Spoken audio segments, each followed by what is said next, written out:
Hello everybody, this is Oksana Rudko and my brand of knitted bags La Accessory. In this masterclass we are going to learn how to make such cool backpack, and we are going to make it with the wonderful leather accessories which were made especially for order for this backpack. It has such a peculiar shape. I'm sure you haven't seen it anywhere, so you can make this exclusive thing for yourself. So now let's have a look at it in detail.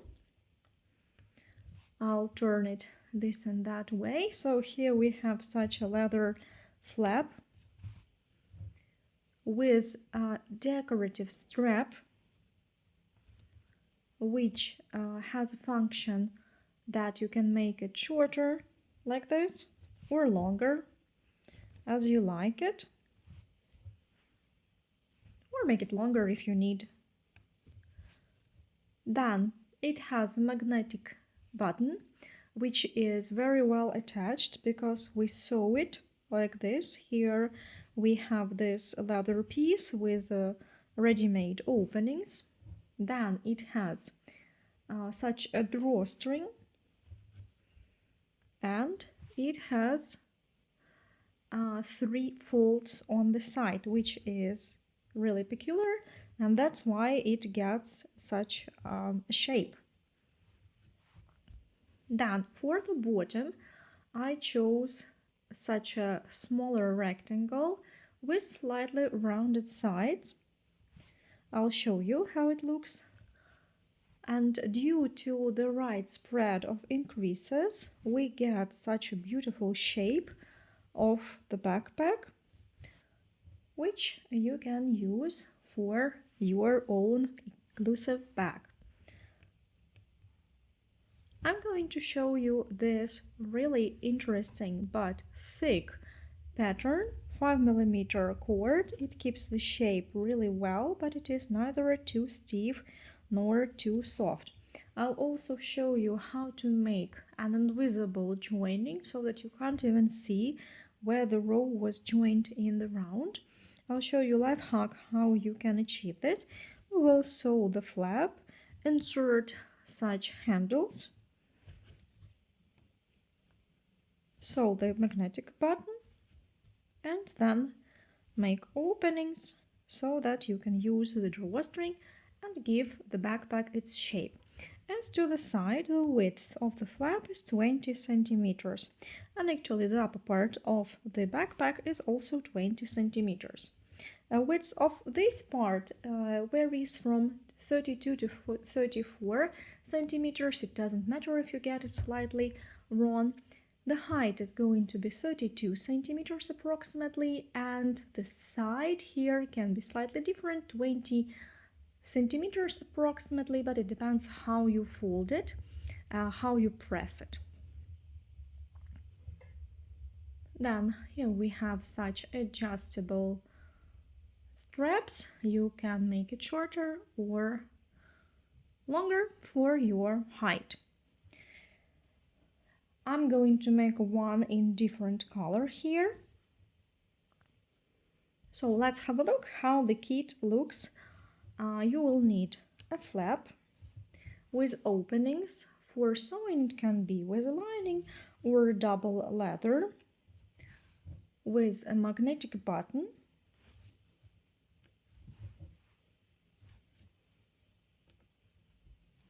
then you will need a bottom. This one has a peculiar shape. It is rectangular with slightly rounded sides. Then the drawstring, and of course 2 long handles, preferably adjustable, and you will need 4 skein of polyester cord, 5mm, cotton store. So it's about 440 meters. As to the tools which you are going to need, these are the crocheting hooks we're going to use. For the trimming of the bottom, we're going to use 4.5mm crocheting hook, And for the pattern, we are going to use 5mm crocheting hook. If it is not handy, you can use 5 and 5, of course, it's up to you. You will also need some markers,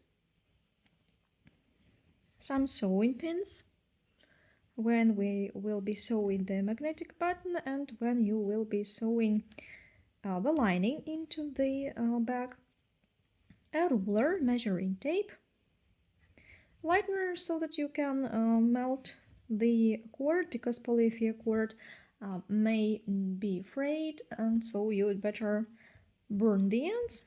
And of course you'll need a pair of scissors and a sewing needle with thread in matching color matching your accessories and cord. You don't have to make it exactly the same, but I'll show you how to sew all the three ends absolutely invisible so that you can't see where the seams are. Also, sewing in the lining, we are going to use an invisible seam so it won't be visible. Some fabric for lining I will get a little bit later, I'll show you, but it can be linen, viscose linen, cotton, satin, a very good option. It can be even something like poplin, staple, and all these fabrics that are used for the nice lining. So we're going to start our work with the bottom. So I suggest you to start and train your hand with the pattern by making a sample, and then we'll proceed to trimming the bottom. So now I will show you how to make as many rows as you need so that you can learn how to work the pattern. Choose the gauge that you want and that will be visually the best for you.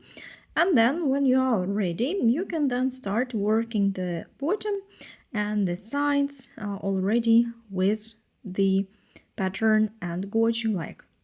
So I'm going to use 5mm crocheting hook, and I show you everything really detailed so that it's easy for newbies. Short end is here, so we need to make it a little bit longer.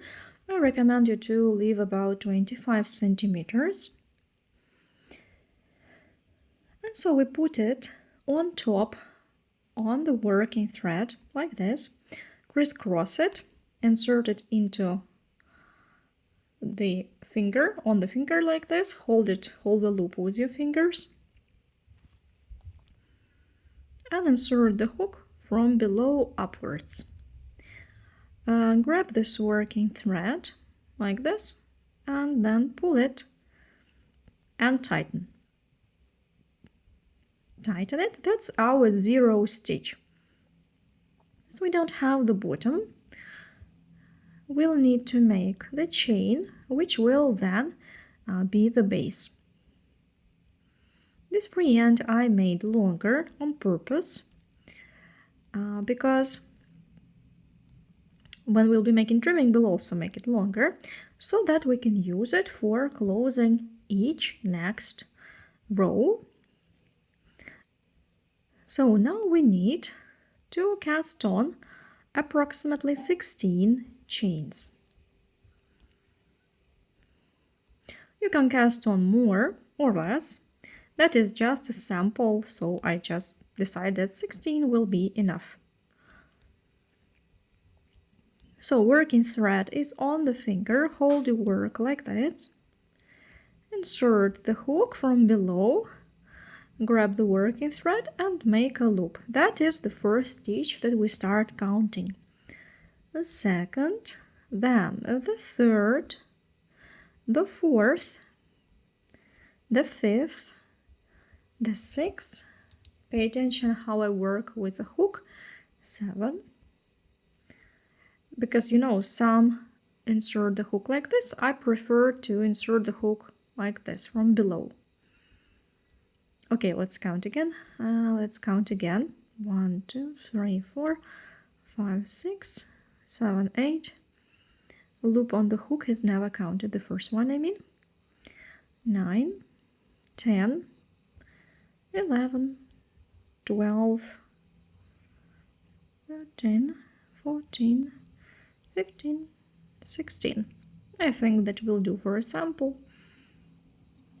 And so now we need to join it in the round as we're going to work in the round. So here we need to imitate it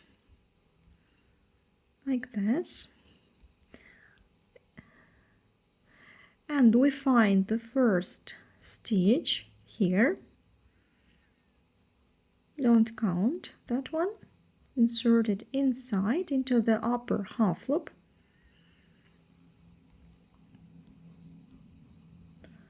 And pull the working thread through all the loops on the hook. Again, make a chain. Now we will start the first row. So turn it so that you can see the braid, and we will go on working in the round.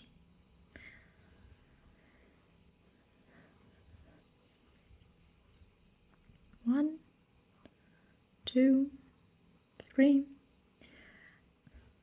Don't skip the loops, so make sure that you make one stitch into each loop. And so first row we will work with a single crochets. It's going to be such a preparative row. For the backpack, the first row after the trimming will also be a single crochet row. So we will make it like this.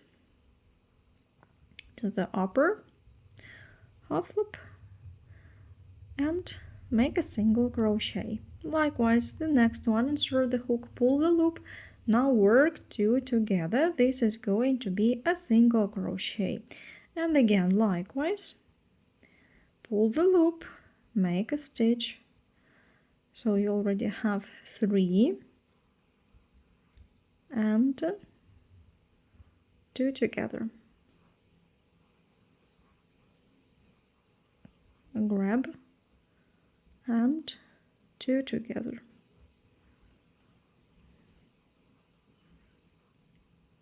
And so like this, we work all the stitches, absolutely all the stitches that we have here.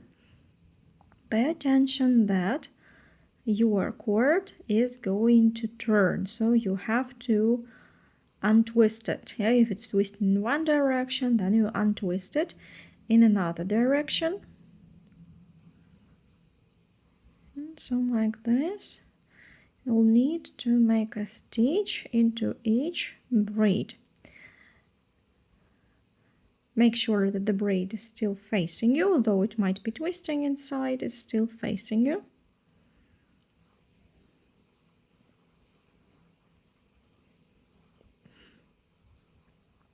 Again, insert, pull the loop, make a stitch, insert, pull the loop, make a stitch.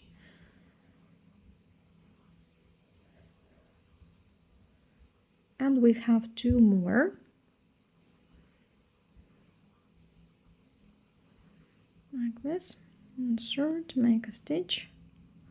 And pay attention that last stitch in the last braid. This is the beginning of the first row. Yeah. This ribbon that we left at the beginning of the work, we need to use it for closing the entire row. Yeah? So for the last stitch, we'll use this additional one. Then we need to insert the hook into, skip one, into the next.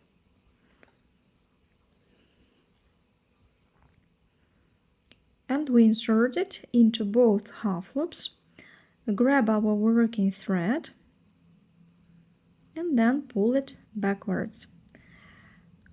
Like this, we will close the row. And then we need to insert this braid into the braid so that we make a false slip stitch. A slip stitch that is exactly the same as all the rest. So here we can insert it under both half loops as well, this way, and then pull it like this. So we have closed this row. And now we will go to the pattern. We will start working the pattern. This place is not very nice, so for the sample it is okay, so don't pay attention. On the back I'll show you how to make it better. So how are we going to work the main pattern? Here we have such single crochets. They look quite distinct. They consist of the braid on top and such V-shaped stitches here. So we have to see which part of the stitch is here. So take your time and look attentively. We need to insert the hook into the stitch which is next here, right after the one we have made. Insert it into the stitch like this. Grab the working thread.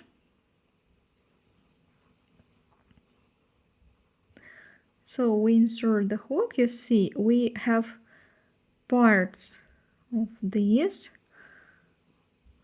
So insert the hook here into one of the half loops and then through. Grab the working thread, pull the loop, but without finishing the thread, without finishing the stitch, I mean, we insert the hook into this. Here we have such a V shape. Yeah? We have two parts of the stitch, left and right, which form the V letter. We have to insert the hook into the right part, so we open this stitch. You see it is pierces in the middle. Now it's difficult for me to show you. I'll grab the working thread, and here be attentive. With this loop we work like this, the second one, but then these two we will work this way. Yarn over and work through. It will be easier as you go, it's just difficult to show you the first stitch.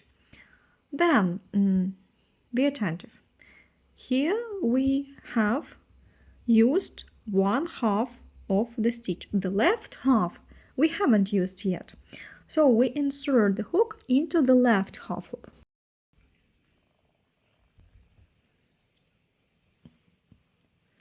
And we insert it into the side. You see, we do not pierce it through, we pierce it through the side. Grab the working thread. And without working the thread, we insert the right side half loop of the next stitch. Do not pierce it like this.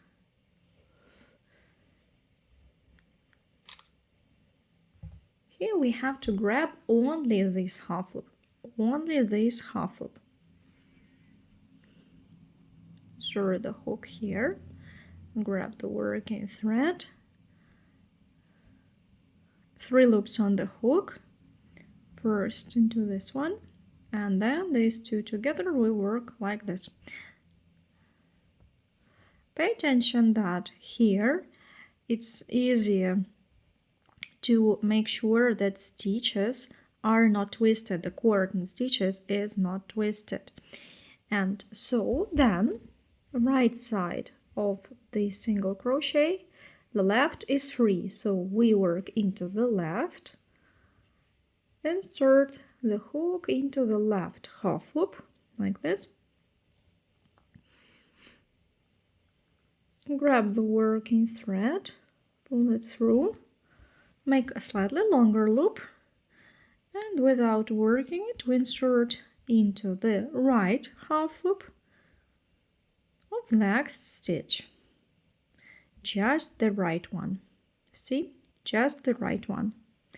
That's really important, because if you grab all the stitch, it will be different pattern. And so we work this, and then we work these two together.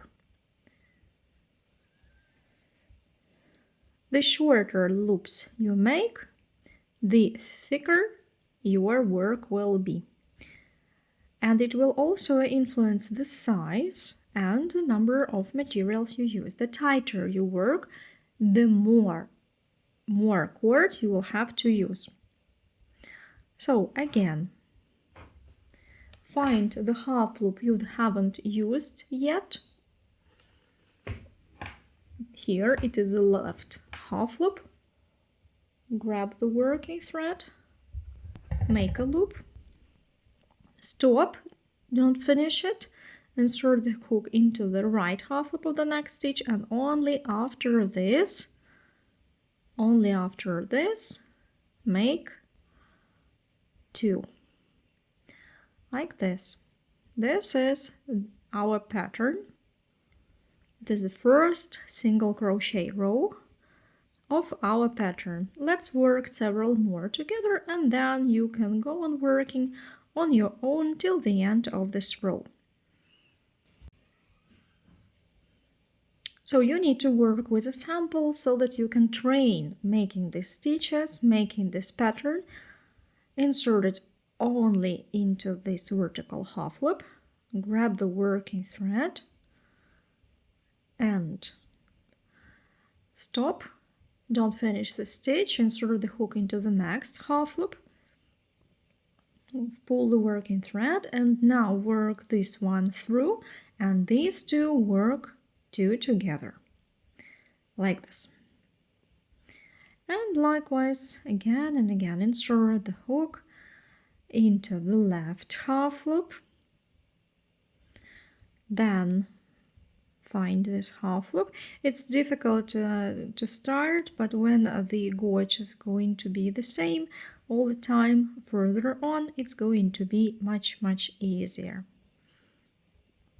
And pull this working thread, but do not finish the stitch. Stop and work the next one. Work the next one. And so go on working till the end of this row. So at the end of the row we will finish together,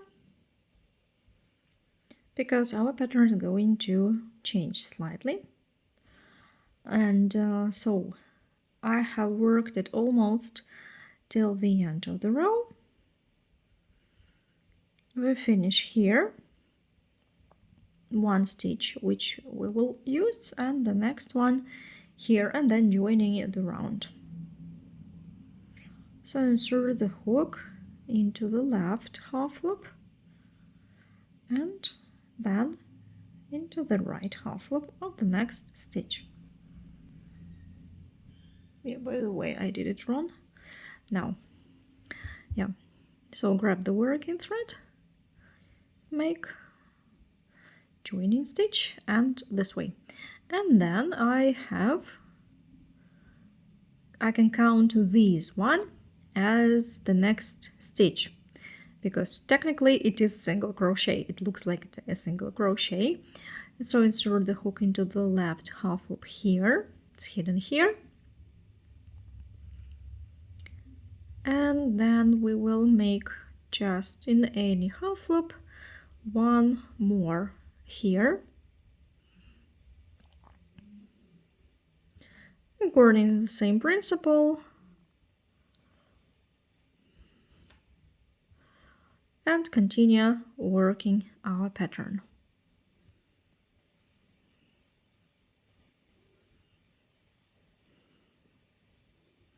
And then once again we will work the pattern.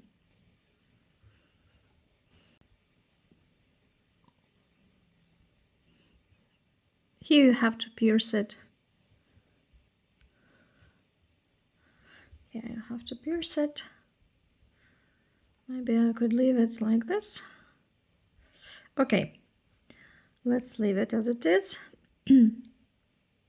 Perhaps I will. For the pattern, it's not very important how we finish the stitch. I'll finish it with the end.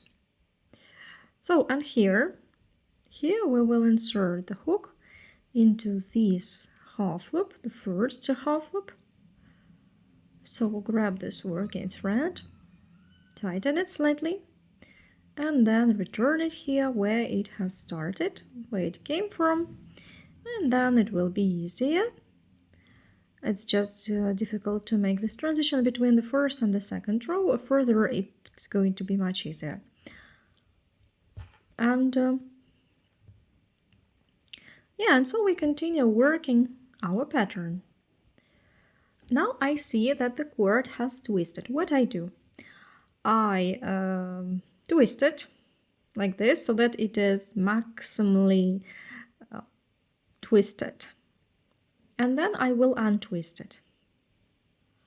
I will hold the work in the air like this, and as you see, it starts turning while your work is still very small. It's so easy to do this. So like this, you pull it.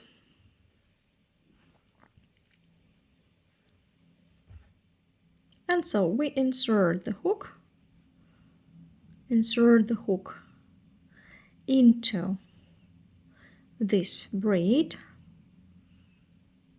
which is before the false slip stitch. You can always see where the false slip stitch is, because if you pull at it, you can see it moving.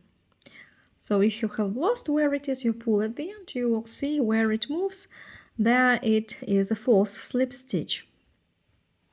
If you pull at the short end, of course, yeah, that's it. And you can see where it is. And so then you insert the hook from the right of this stitch. Pull the working thread, and then we need to work 2 stitches. This one is very tight because we have joined it there, but nevertheless I'll show you. So we insert the hook into the left half loop of this stitch, and pull the working thread, and without finishing the stitch we insert it into the right half loop. So find the right half loop, make a stitch,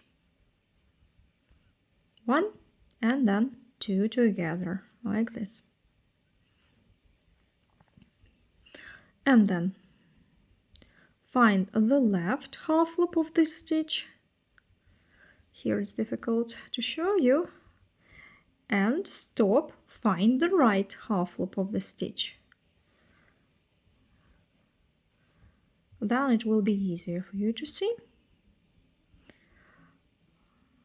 So make a slip stitch and then make 2 together. Likewise, stop, find the right one, and then pull the loop and make this slip stitch and then make 2 together. Again, we have 2 stitches. You see, in this row it's already easier to see which stitch is which, and so we insert into the right half loop. Oh, that is the left, yeah, and then into the right half loop. Pull the working thread once and the second time, and then again likewise, 1 on the left, 1 on the right, a slip stitch and a single crochet. And so the second row of the pattern. Here you can already see the pattern. Go on working like this. Here we will make a joining again, and then you'll be able to go on working the height of the sides that you need for your bag. After you have understood that everything is okay, don't pay attention at this joining because it will be slightly different. I'll show you when we will be making the bag. I'll show you what we have to do to make it maximum neatly. Go on working like this till the end of the row. Here we will work it together.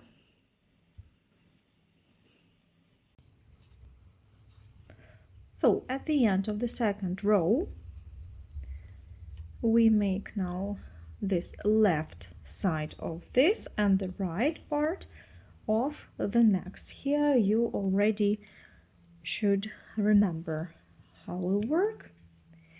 And so then here, as you see, we take the right side of this stitch and the right side of the next one, like this. Make a stitch, a loop through the loop, and then we take the shorter free end, which we left at the beginning, and make a full slip stitch. We skip one stitch, this one.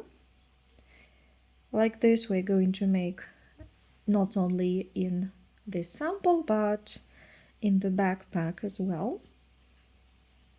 So we grab this free end and make it by pulling it into the stitch where we have started, right into the stitch where we have started, so we kind of return it back to make this full slip stitch.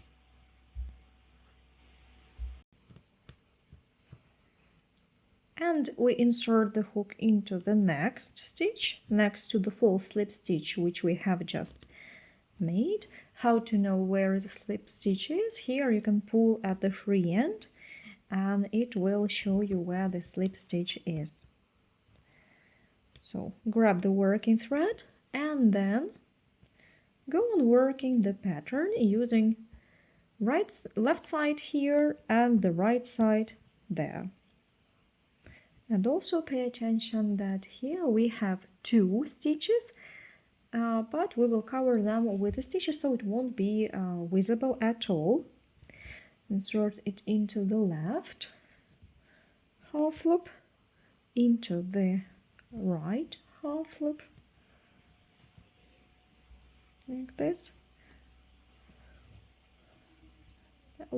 A slip stitch and then a single crochet. So now we insert it into the left half loop of the same stitch and pull the working thread.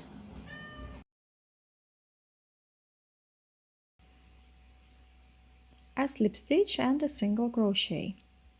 And so like this you are going to join each next row with this free end.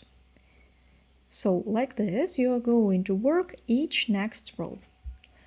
First 2 rows are preparative and they are not going to be repeated. Now when you reach each row you work one half of this stitch, one half of that stitch, join it in the round and go on working like the second row. So work several rows more so that you are sure that you have trained this pattern, and then we can get started with the backpack. We'll make the trimming, learn how to make increases, and then start the sides of the backpack. So I'm going to use the same cord I used for the sample, and so now we're going to make a trimming for the bottom. For me it's easier to work with 4.5 because it's right size for the openings in the bottom of the backpack. If you want to work even smaller loops, it will be easier for you to work. You can use 4mm crocheting hook. So you can start absolutely anywhere where you like. I recommend you to start working with the bottom from the middle on the back side, because it is a place where it won't be visible and it won't be noticeable even if it will be visible. So for example, I will insert it from the right side. Here, grab the working thread, pull it through the opening in the bottom. Then I try to make the loop the size the same as the distance between the 2 openings, to not make it neither too tight nor too loose. So it is just the length of a distance between this and insert the hook into the next. Grab the working thread and pull it through the opening, at once pulling it through the loop on the hook. So this free end, we could work inside. Now I'll show you. And then we will also sew it to make sure it will stay put.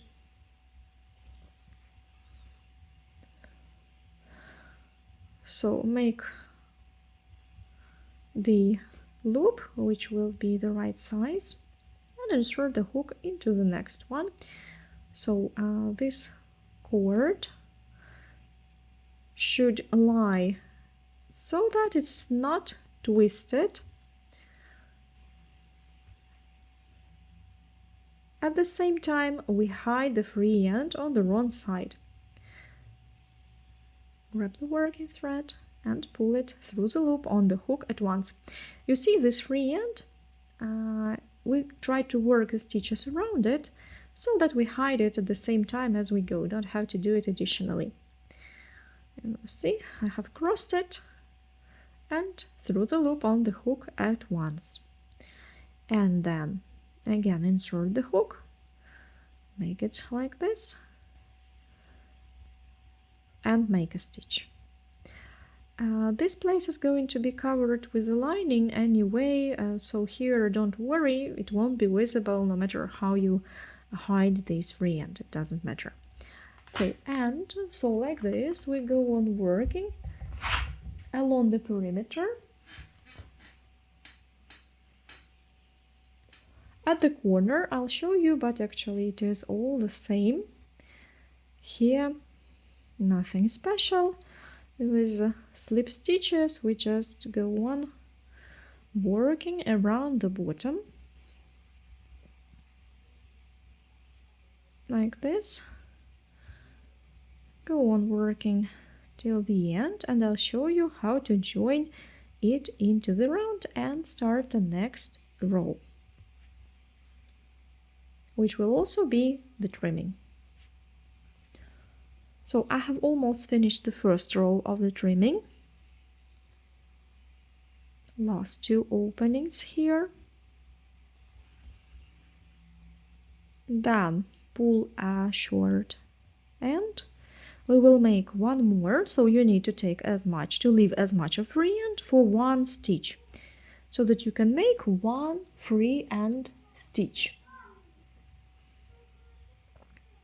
And now what I do, I insert the hook into the first stitch like this from one side to the other and pull the working thread. That is actually the full slip stitch which we are going to use for closing the row, as I have shown you on the sample. Here it's easier for me to show you, easier for you to see where this full slip stitch is going to be and how to make it.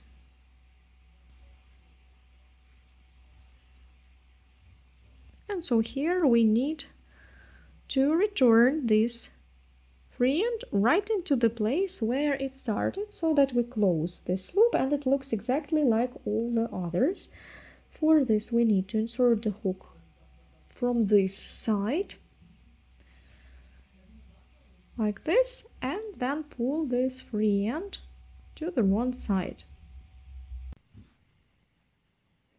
And I pull this to the wrong side. Tighten it so that the stitch is the same as all the rest. So the first row is ready, the first step of the trimming. It looks like this, really nice, neat, has covered all the openings. And then we're going to do the second row of this trimming. We will be piercing these openings right into the center of each stitch. And here, before we make the trimming, we need to take our markers and we will make such marking for the increases. So an increase is a stitch when you make two instead of one. So we need to put the markers where we are going to put the increases. First at the corner, So the first corner, that is the opening on the corner, here we will make 2 increases. So we will make 1 increase into the corner, and the second here. I will mark it so that here we make 2 increases. We will make 3 stitches into 1. So at each corner I put a marker to show an increase.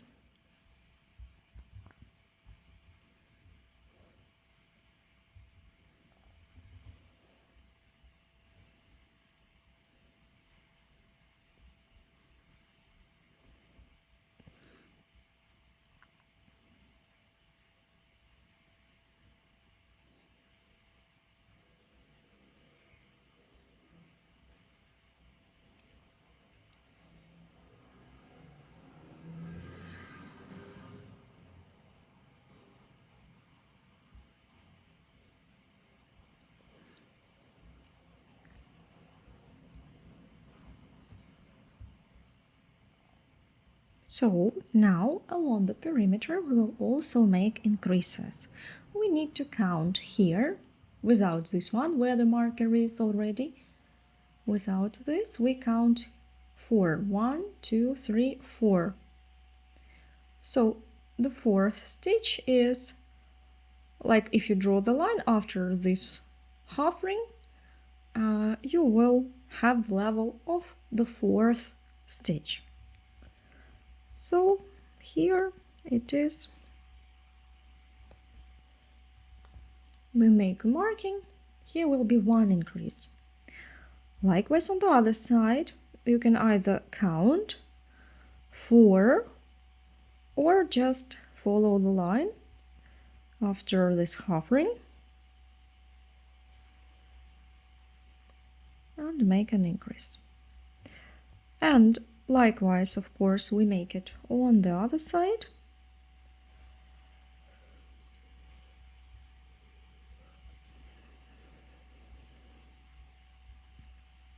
And here as well, 1, 2, 3, 4.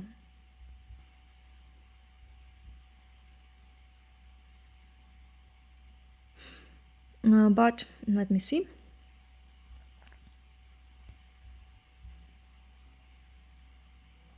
Well, I think here I will make it into this one, because into the 5th, because you see here the 4th is somehow very small. So here you have to put it visually nice. So you see the straps, you see this half ring, so you need to place it according to the half ring. On this side, on the side, we will place these markers. 1, 2, 3. Here we mark 3 stitches only, like this. And here also 3. 1, 2, 3. And here also. Be careful, do not pierce the cord with the marker. Try to install it carefully into the opening.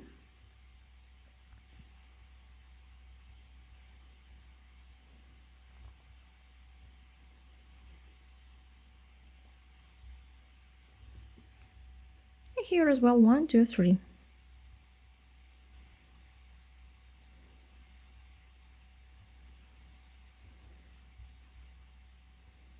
You see, all the marks are made. Now we can start doing the trimming. So I'll take crocheting hook, and as we are not going to cut the thread anymore, we need to leave a long free end, a little bit more than 1 meter, maybe even 1.5 meters. And we're going to use it for closing each row. Leave it aside, and now I suggest you to make the trimming not in the center, to start, I mean. Yeah, if we start, if we look at it like this, so we will start it from back side here where these straps are going to be, because this method is invisible, of course, almost, but still you'll be able to see. So I'd rather advise you to place it to the back side of the backpack. So insert the hook here, closer to the yellow marker, grab the working thread and make a first loop, leave this long free end, and we make a stitch first, this one. Then we insert the hook into the next opening. You can see where the opening is because it is right behind the middle of the stitch, the center of the stitch, I mean. Make this stitch quite long so that it doesn't tighten the work, and make a single crochet. Then here we make an increase. An increase is that we make one stitch and also the second stitch into the same opening. So we make 2 stitches into the same opening. Here be careful, don't pierce the cord. And the second. First and the second. If it's difficult for you to work with 4.5, and here we will have to make 2 increases into one, it will be difficult to pierce it. You can use a smaller hook, for example 4 millimeters. I'm going to do this. So I'll take a 4 millimeters crocheting hook, like this. So, and now I can move on after I have made the increase.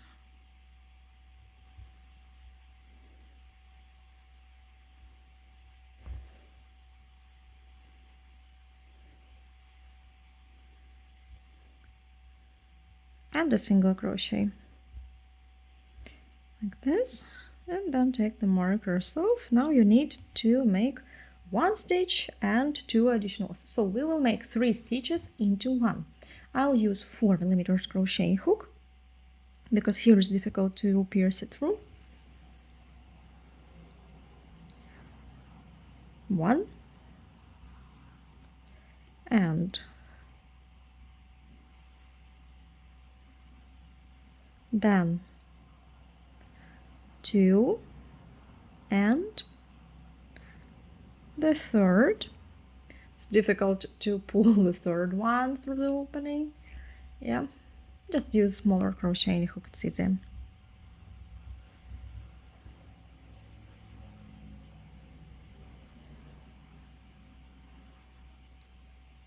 And then we take our ordinary hook and continue the trimming.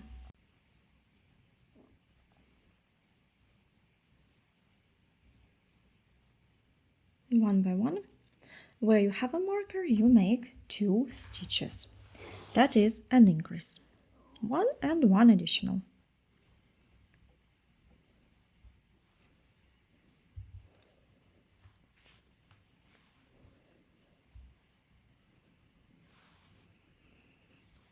Here actually you can continue working with number 4 crocheting hook. It's also okay, even easier.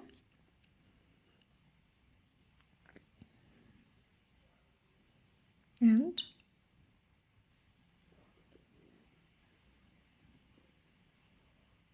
go on working till the marker, add the marker again.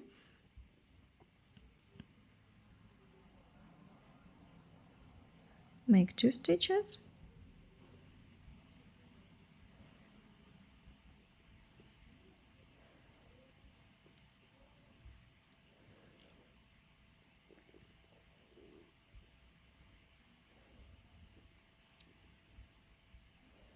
And then go on working single crochet till the corner. At the corner again, make 3 stitches.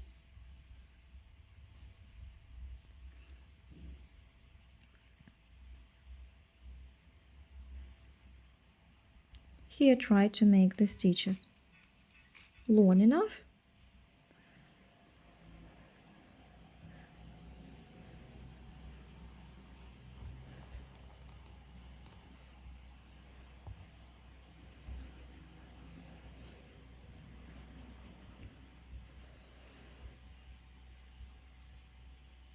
It's difficult to pull these stitches where you have to pull the third one.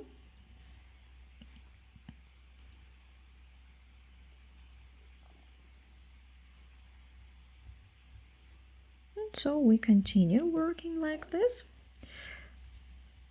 You can go on working just like this. I think you already understand how we work. We make increases everywhere where this marker is. And so then we'll close it in the round.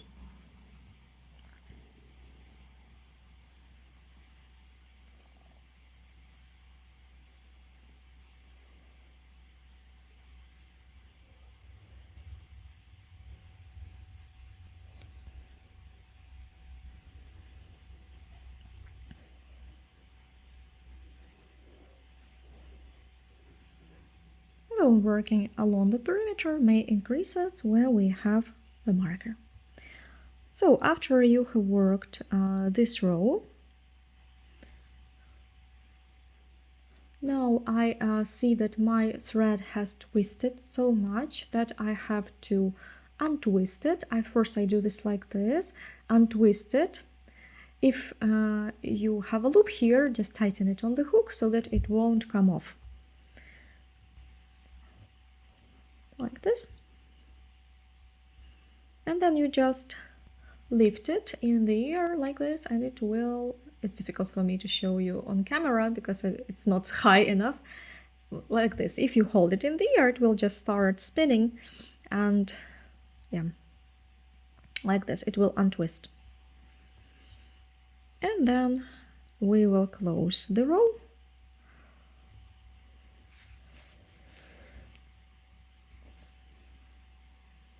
Work the last stitch.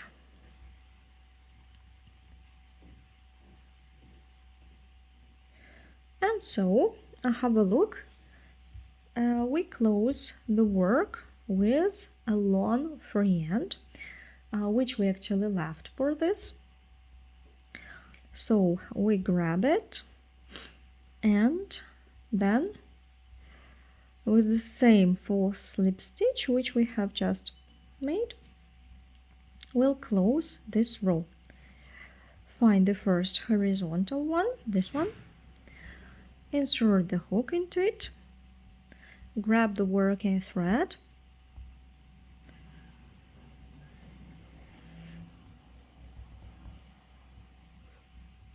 and then we pull it to the right side and insert the hook from the wrong side, insert it into several such half loops, like this. So you insert the hook from the wrong side into the right side, into the stitch where this false slip stitch has started.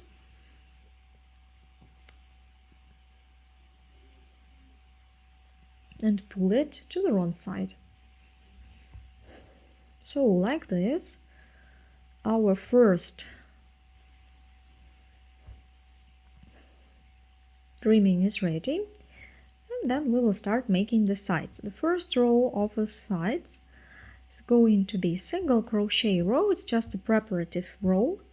So I'm going to use 5mm crocheting hook, or you can use 4.5mm crocheting hook, because it will be easier to work into these stitches. If it's okay for you, work with 5mm. If not, just take 4.5mm. It will also be okay to work with it. It won't be visible, you won't be able to see in the stitches. It was made with 4mm. In the first row, we will also have some increases. So we need to mark the increases first. Let's start with corners. And so each corner will be 3 single crochets. 1, 2, 3. So for each one, I put a marker. It means that each of these stitches will have an increase. It's the last row where we have increases, then we will just go on working without any increases up till the very end. Like this. So here we will make an increase here, 2 stitches here, and here we'll make 2 single crochets in each. And likewise here, 1, 2, 3. Mark, even if you think that you'll be able to remember where to make increases, it's better to mark it, because otherwise you might just lose or make the increase into the wrong stitch. Markers will always help you. We'll make it only in this row where we have to make an increase, and then we'll just go on working without it.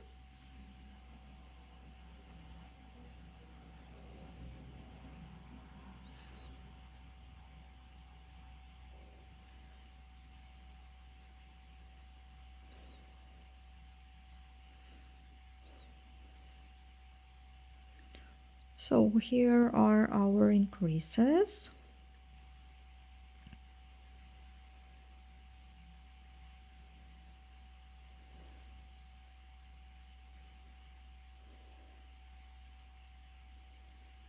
And you also have an increase in the center. Count between these markers how many stitches you have. I have 12, 13, 14, 15, 16, 17, 18. I have 18 divided into 2, so that will be 9. 1, 2, 3, 4, 5, 6, 7, 8, 9. So between the 9th and 10th stitch you put a marker. So you see that maybe it's not perfect center, it would be center if we put it between the stitches, but we can't do this, so we'll have to put it into one of the stitches. It is okay. It is okay. 1, 2, 3, 4, 5, 6, 7, 8, 9, 15, 16, 18. 18 here. So it is 9.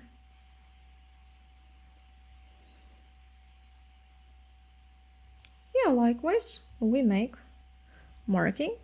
Count 1, 2, 3, 4, 5, 6, 7, 8, 9, 10, 11. And here we have to insert it into 6. 1, 1, 2, 3, 4, 5, 6. And here also 1, 2, 3, 4. Here likewise we count 5, insert the marker into the 6. 1, 2, 3, 4, 5. 5 into the 6 I put a marker. So this is going to be our marking for the first row. I will put aside that free end for the time being. And then working thread is here.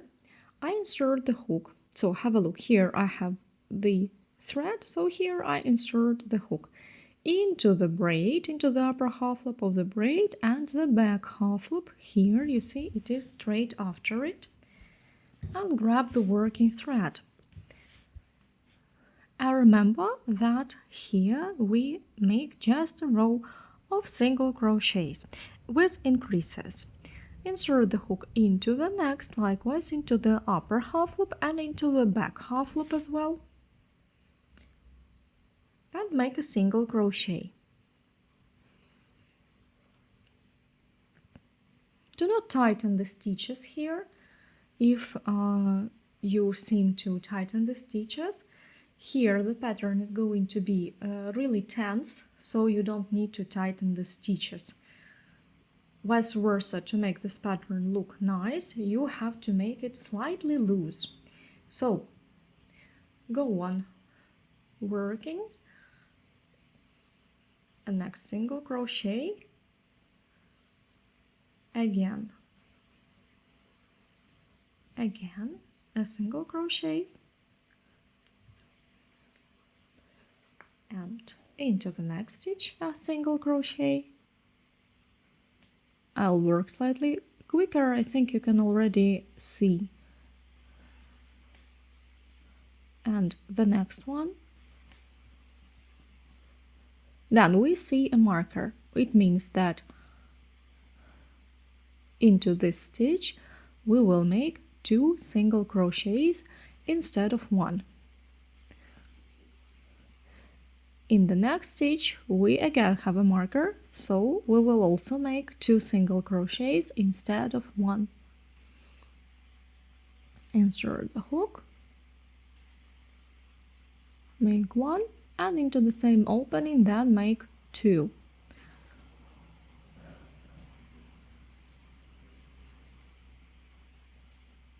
Wait a minute, I have installed marker in the wrong one. So the third one also has 2 single crochets into 1.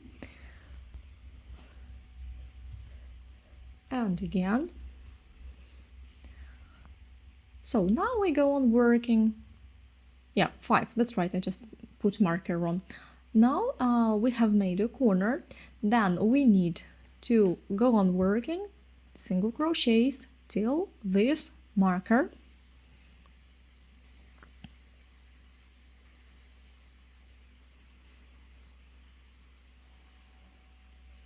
Like this.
So now when you have reached the marker, we take the first one off and make 2 single crochets. I prefer to make longer stitches at the corners because this allows me to make more volume. For this backpack it is important.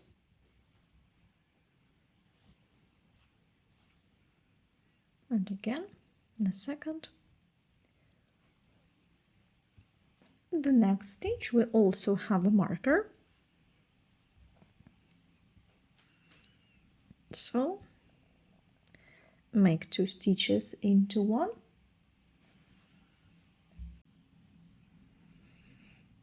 So like this we have made increases. Go on working like this, where you see a marker, make an increase, and we'll meet here when we have finished this round. So the first row is almost ready. Now I'll make the last increase. Let's make it together. 1 and the second. Then make this one stitch more. Pay attention. And as always, the last stitch we finish with this shorter free end.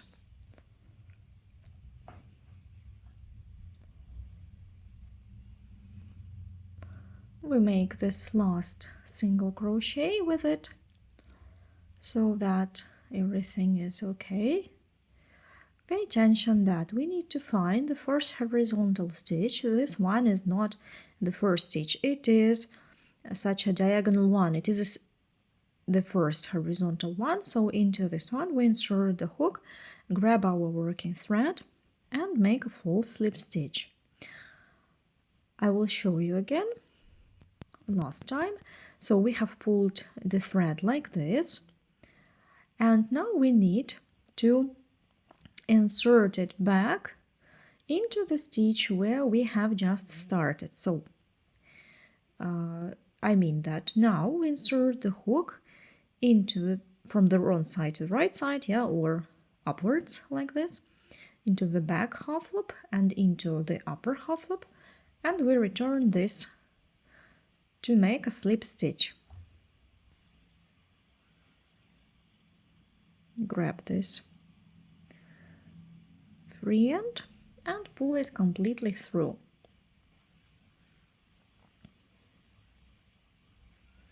And that's it. Then we go on working with the main thread. So then we start working our pattern. It is important that you do not lose the full slip stitch. You can just pull at it, you'll see where it is. So now it's important to insert the hook into the next one after the full slip stitch. Not into the full slip stitch, but into the next one, into the back half loop. Grab the working thread. We're using working thread from the skein already, and we start working the pattern. Here you see the stitch. It's difficult to show a stitch because it's tight on it, but it has right half loop and left half loop. So we insert the hook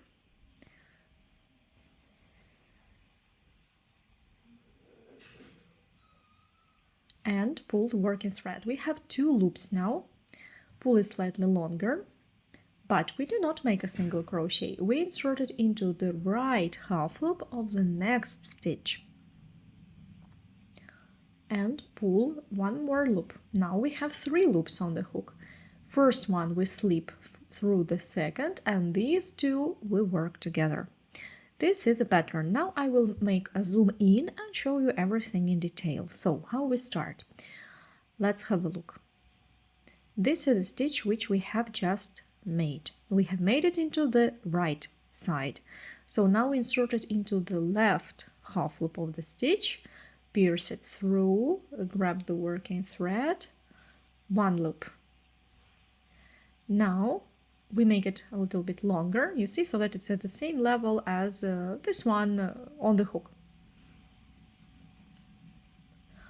And then we insert the hook into the right half loop of the next stitch, like this.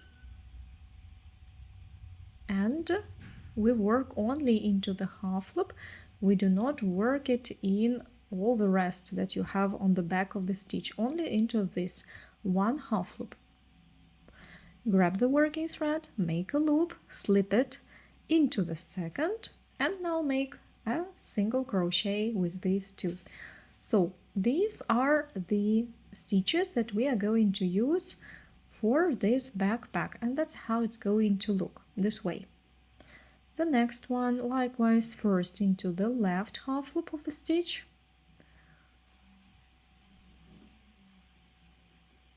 Oh, sorry, I made a mistake here. I made a mistake. I have pierced it in this middle. It's not right. You insert it just into this one, just into the left half loop, but pierce it through.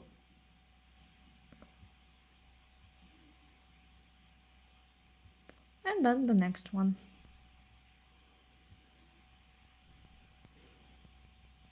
Make a slip stitch and a single crochet. When you get used to this pattern, these half loops will be absolutely the same in size. For this you just have to pull the loop all the time with the same gauge. Don't make them smaller or bigger. And so like this we go on working all around.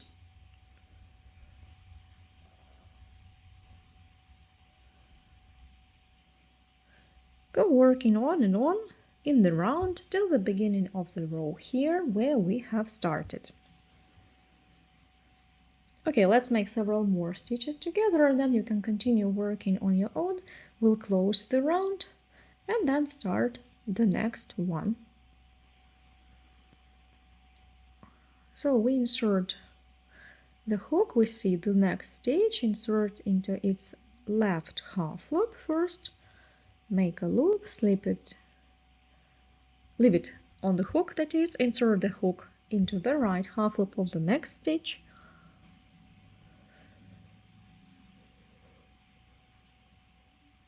slip it through the second and make a single crochet.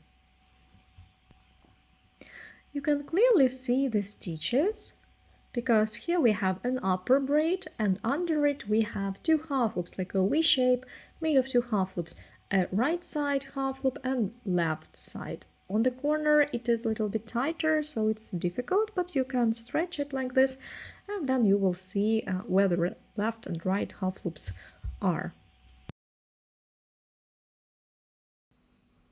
For a newbie, it might be a little bit difficult to see where which half loop is, because for a slightly more experienced person it's really easy, while for a newbie it might be difficult to just have to get used to it.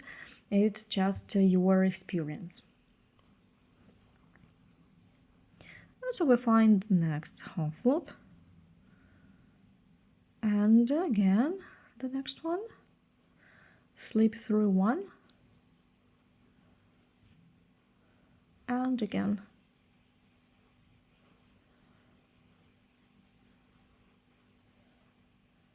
Left and the right, and two.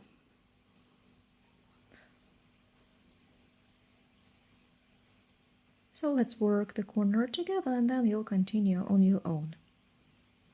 Then the right one, slip through, slip, single crochet.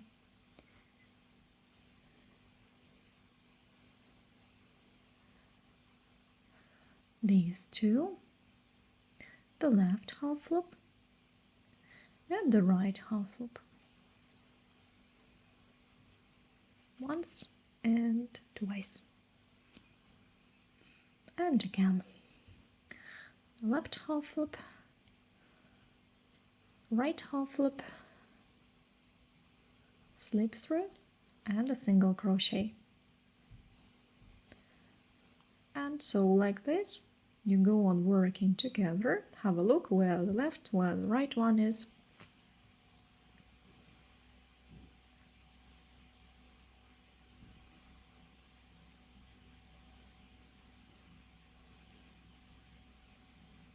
So you see how the pattern goes. So go on working till the round, and we'll join this round together, make a nice transition, and so we will repeat all the rows just the same. I have worked the first row of the pattern, and so now we need to close the round. Here I have several more stitches to make.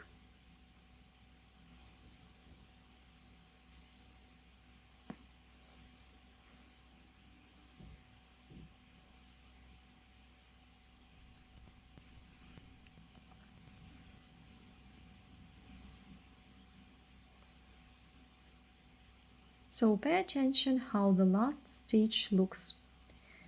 Here you have right and left half loops, and now you need to make one more stitch which will cover all this transition between the rows.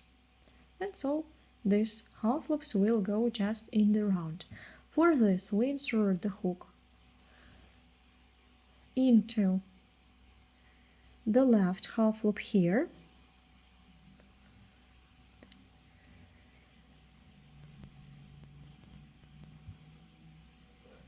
and then we insert it into the right, yeah, and only after this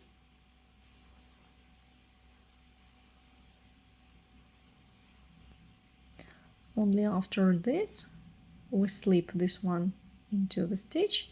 And the last one, as always, we finish with a shorter free end, which we have left at the beginning. And so like this, we finish all the rows. In each row, the last stitch is going to be made like this, finished with this shorter free end. And then we need to make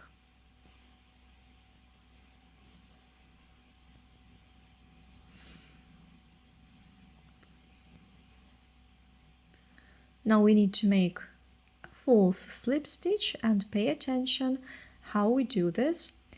So we usually insert it into the first horizontal stitch, but Now in this pattern we insert it into the second horizontal one, not the first one but the second.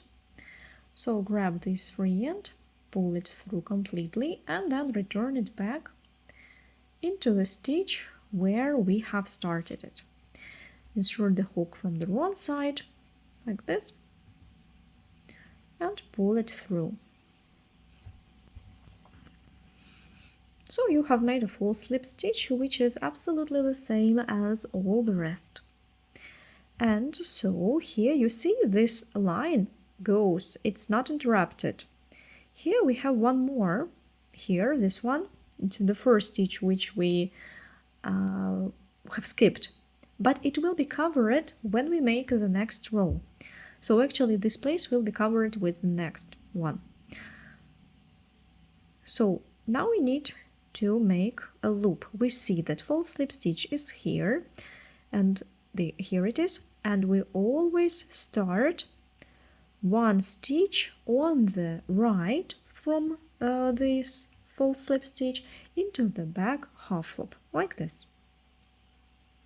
Here we have inserted it and make a first loop. Then I start making the stitches, but this one, it belongs to the previous row, so do not pay attention. It will be hidden. So here we insert the hook into the left half loop of the last stitch, and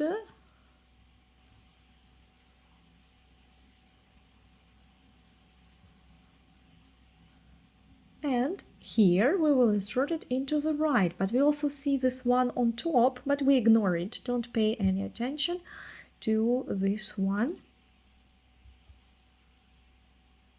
And then we slip one through the other and make a single crochet.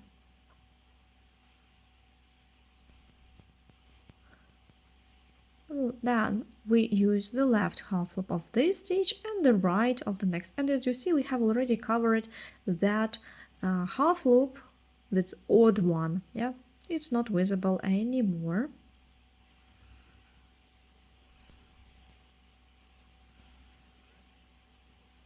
And so like this, you see, everything is covered neatly. Actually, like this, we're going to work each row. So remember this, how you finish and start each next row. And so we go on working the same without any increases. We go on working in the round. When you have reached the beginning of the row, you close it as we did and start the next one. And so like this, we make 26 rows. Now, which rows do we count? This one first.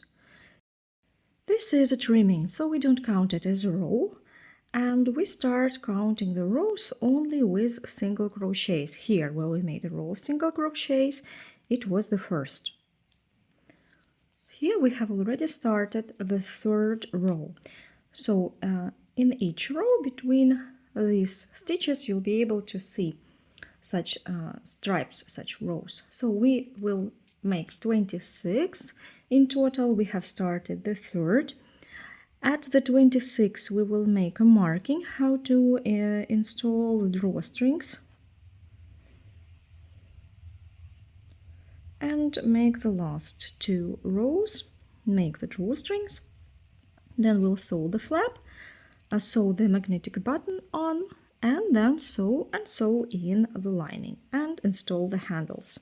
So now go on working till you have made 26 rows according to the same principle.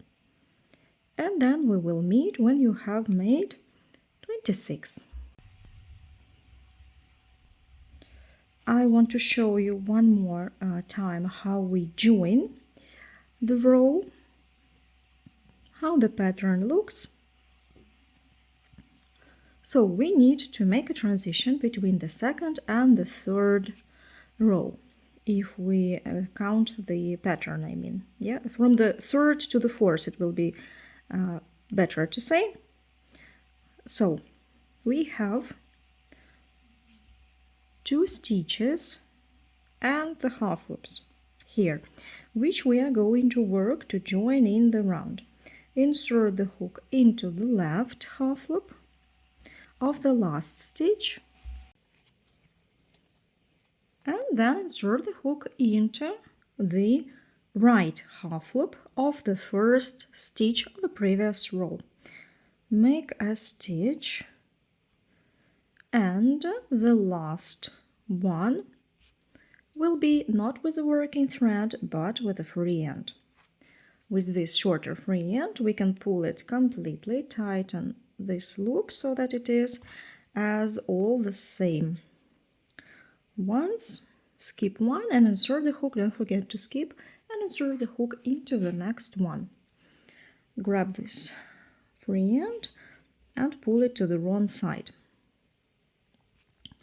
And then we insert the hook into this braid where this free end came from. Grab the working thread.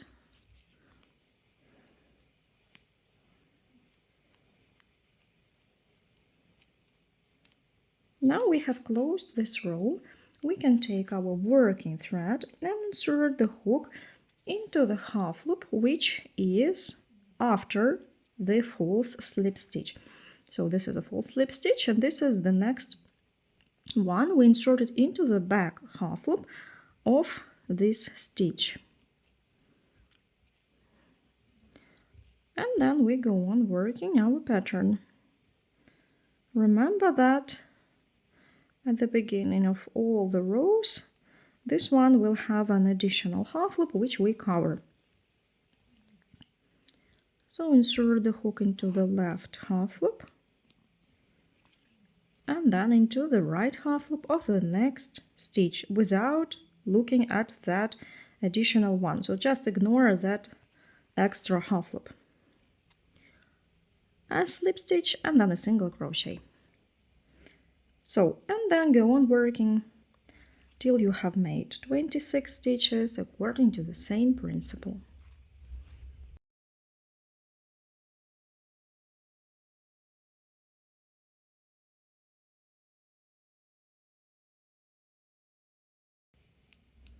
So like this, row by row, we make 26 rows, and remember that we start counting with a single crochet row.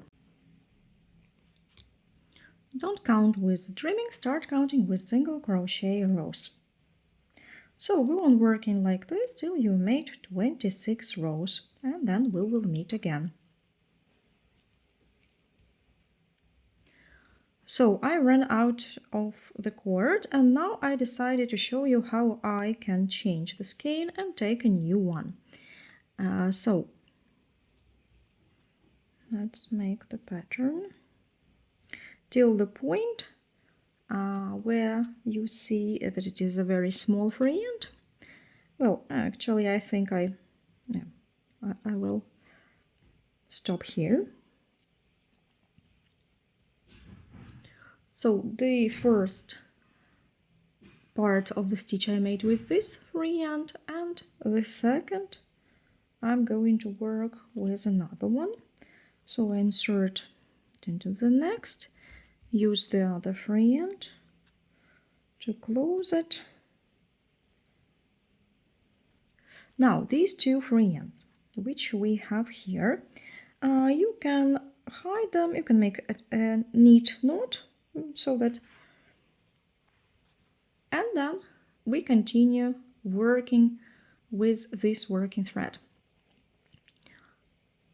If you are sure that you are not going to undo, you can sew the free ends now, because it will be easier for you to sew them now while you don't have high sides. But it's only if you are sure that everything is okay. I'll show you how I sew this free end. And likewise, you can sew any other free end. Hide them first inside the stitches. So, to hide the free end, any free end at all, we first need to hide it behind the stitches on the wrong side. So, for example, I can continue here and hide it on the bottom, or I can hide it on the wall. I just want to show you how it's easier to do it on the side wall. If you're going to make a lining, it won't be visible at all, but nevertheless.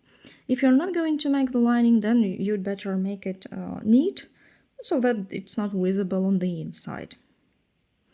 This cord may fray a little bit, but it is exactly what we need. So you sew it first to the place where you have hidden it. I do not make any knots. I fix it with a loop first, or I just make several stitches back and forth to hide the thread into the base. I make stitches so that the stitches are inside. You see, they're not visible on the right side. They are on the inside. And then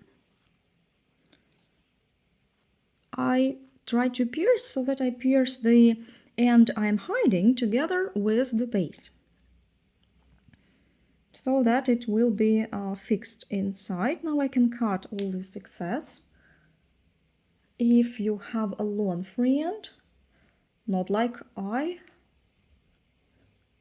you can first sew it and then cut it. And again, right into the place where you have cut it, make several more stitches back and forth, and it will stay put. If you are not sure that you are not going to undo the back, maybe you won't like something, then better not sew the ends, sew them at the very end when you are sure that everything is okay, you're not going to change anything in the back, size or whatever. Now if you look at it, you see it's almost invisible that you have sewn something here. Now 26 rows are ready. As you see, the last 4 rows are slightly different in color because I used I used the same cord, but it somehow turns out to be different. Yeah, you see, maybe I bought it in 2 different places at different time, I don't know. So let's measure the back. Now if I press it hard to the side, it is 29 centimeters. 29 centimeters, and the other backpack that I made had the same size, so it is okay. Now we will install the drawstring, or that is, we will mark the places for installing the drawstring, and we will make special openings for the drawstrings. Now, how am I going to do this? First, I will install the drawstring into the upper half loop, just to try it out. Here I find the right side of the back. You can take markers and mark the middle of both sides of the front side, like for example here, and I will do it visually. You can count the stitches, of course, if you like. I'm not going to count. You can count and find the middle. Count how many stitches you have here and divide it by 2, or you can even measure it with a measuring tape. Yeah, so then find the middle in centimeters.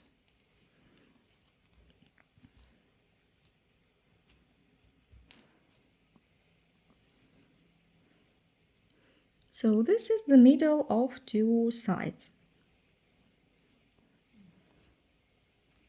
If I'm looking at it like this, then visually I have slightly different picture. Now I wanna shift it slightly this way.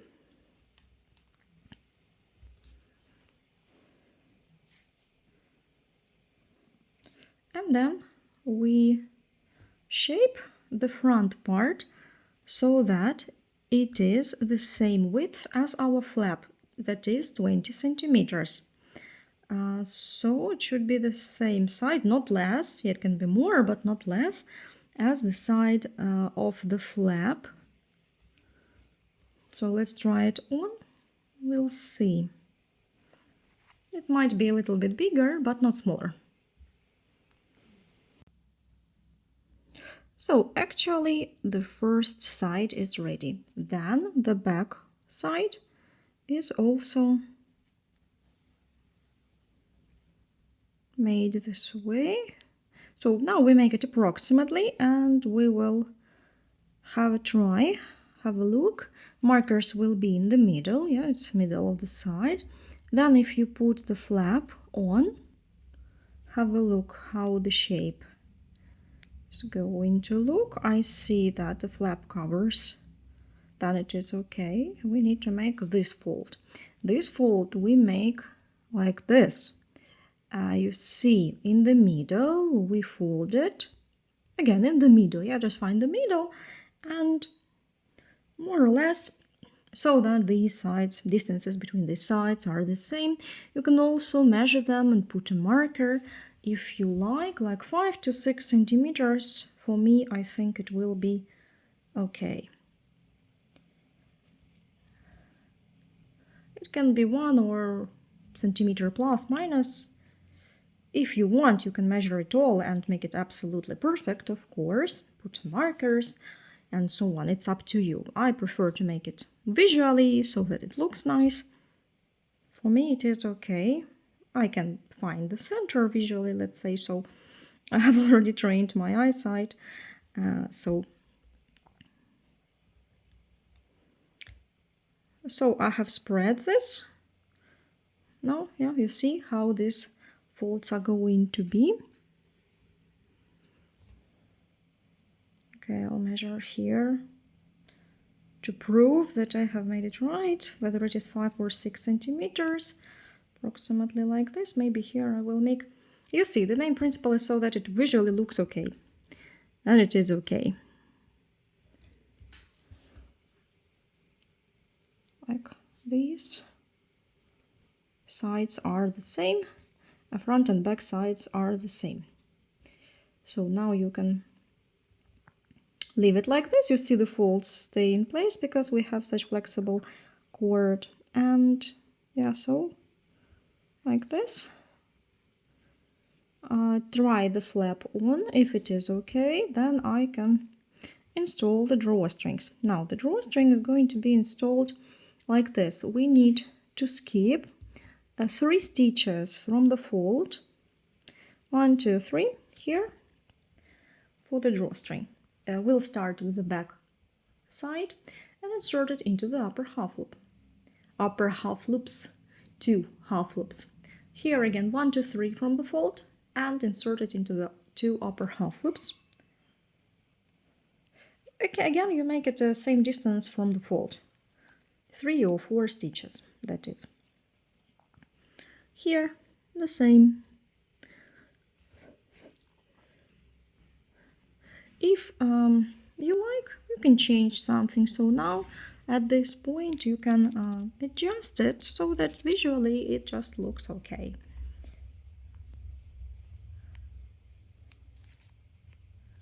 Like this.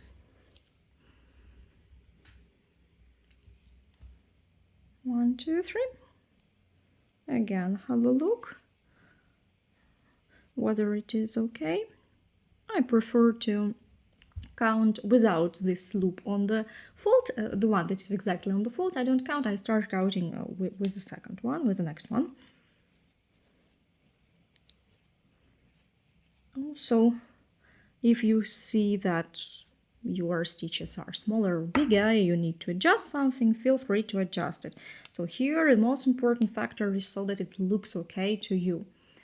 And again here, 1, 2, 3, and insert the hook. Insert the drawstring, that is like this.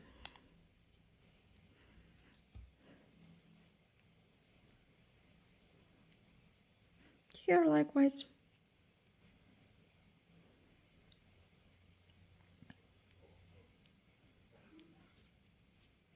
Yeah, here likewise. Here is the fold, so I count 1, 2, 3 from the fold into the third or into the fourth. Yeah, let's make it 3 here. 2, 3 from the fold.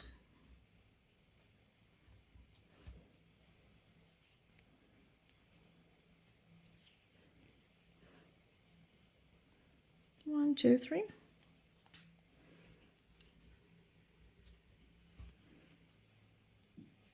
And 1, 2, 3. I think that will be okay. It's really easy. Just insert it at the same distances.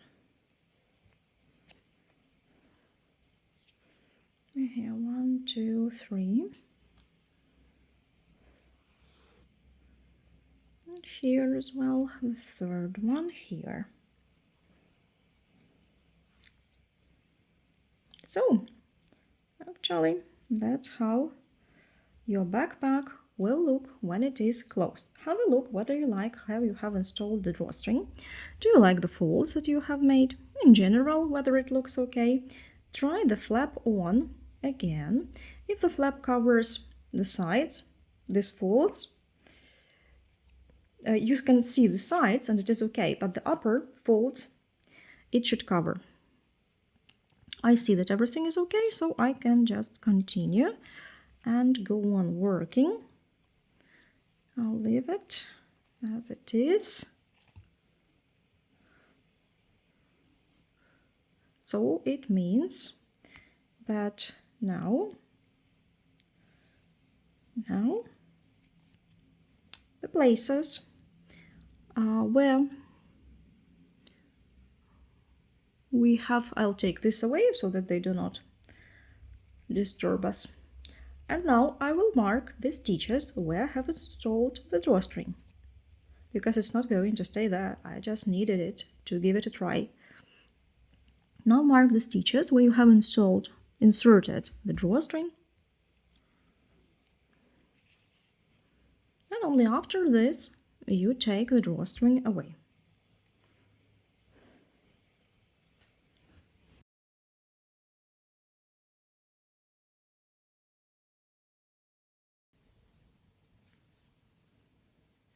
Now that we have made these marks, we can take the drawstring out. Take it out carefully so that markers stay in place. And then we continue working. And now I'll tell you how to make special openings for the drawstrings. So we're going to work the pattern. Likewise, we'll make 2 rows more, and 27th row, which we start working now, we're going to make it a little bit special because we need to make openings where the markers are.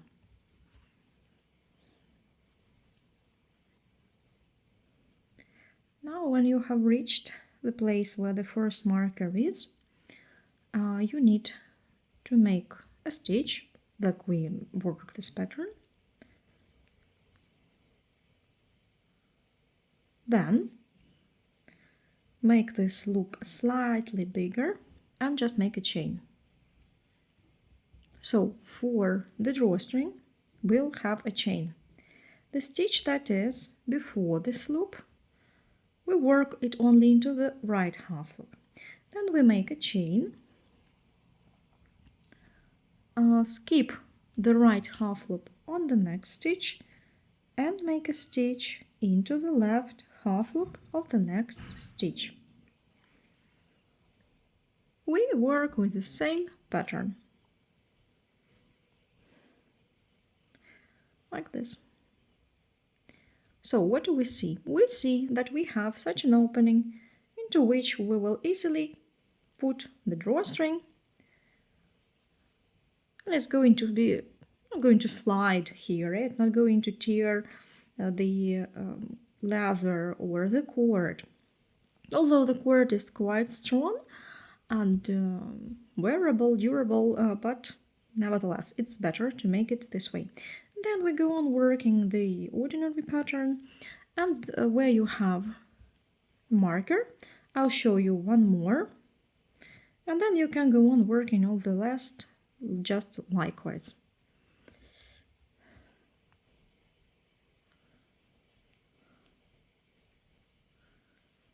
Like this.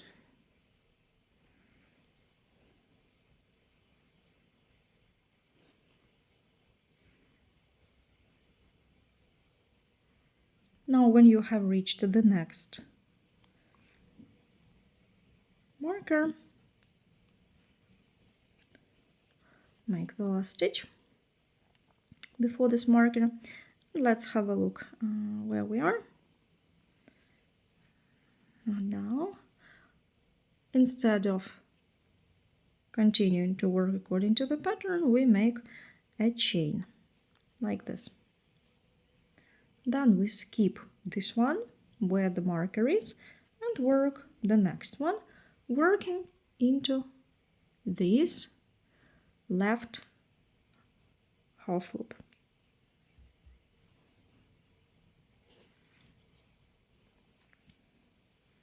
And actually, you can leave the markers. You'll take them off when you have made the next row. You will be able to see if everything is okay. And so then you can, of course, take the markers off, because maybe you can change something. Maybe you'll need to adjust something. It's better to see where your markers were. You'll be able to see where you have an opening, so leave the markers for the time being. And go on working in the round. In the next row, I'll show how we will work over the openings. So the first row is ready. We have made openings for the drawstrings. And then we work 28th, and it is going to be the last row. I will show you how we work the places where the drawstrings are, where the openings now are, how to work this space, and actually that is it. We will stop at this point. You can make it higher, of course, if you want to make the backpack higher, but I think that will do. Then we'll install the drawstring and then proceed to the flap. Sew in the flap and magnetic button. So we have almost reached the marker and the opening. And now, look, what do we have here? So we have this stitch left half loop which is not worked into, and we have this chain. So now we insert the hook into this left half loop,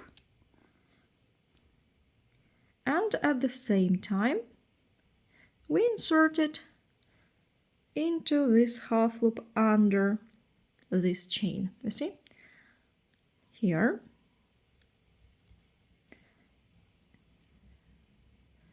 and make like an ordinary stitch. First a slip stitch and then a single crochet.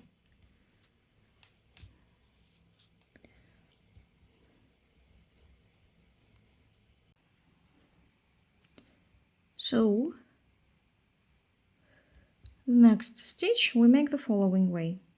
We insert the hook into the loop, like not into one, but into the loop completely, like this, and pull the loop, and the next one, the next stitch, here we insert into the right half loop only, as always. Now two together, like this. You see, this opening for the drawstring remains, and the pattern is the same as it is. And so we go on till the next marker. We work ordinary pattern without any changes.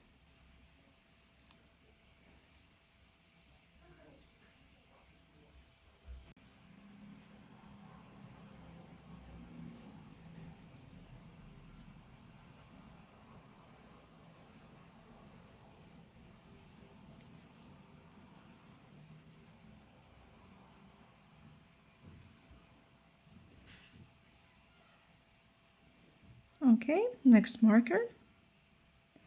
And so here is a stitch where we have to make our next stitch, and here is this opening. So we insert it into the stitch above the opening into this half loop. Into this half loop, which under the upper braid. Like this, pull the working thread and into this above the opening, and then make a stitch. As always, first like a slip stitch and then like a single crochet. Then we insert the hook into this stitch, but into the opening. Into the opening which we made for the drawstring.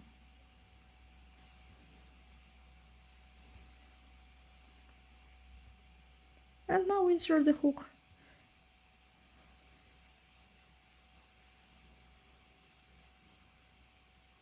into the right half loop of the next stitch. Into the right half loop of the next stitch.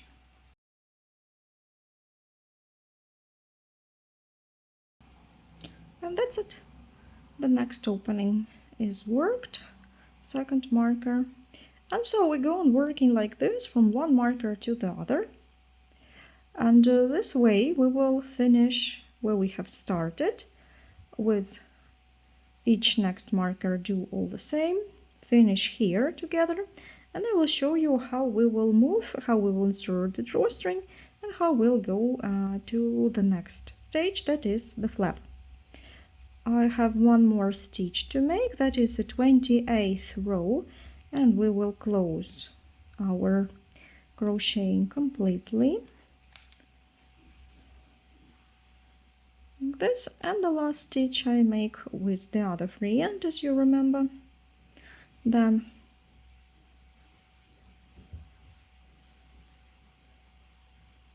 here we will use full slip stitch to close this row into the next stitch from this, like this.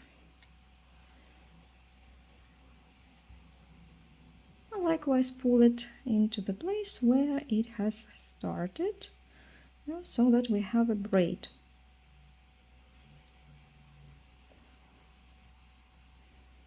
Hide this free end, but I recommend you to do this later when you will be able to see that you're not going to change anything. And for this you need first to make the folds, to insert the drawstring and sew the flap on, so you can sew the free ends a little bit later, just to be on the safe side. So now we will insert the drawstring. Here is the back side.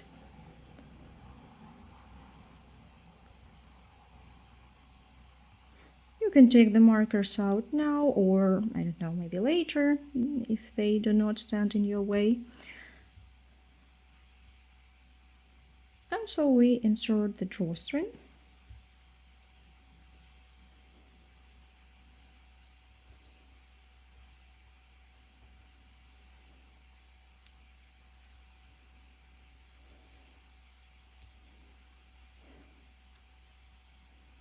Like this.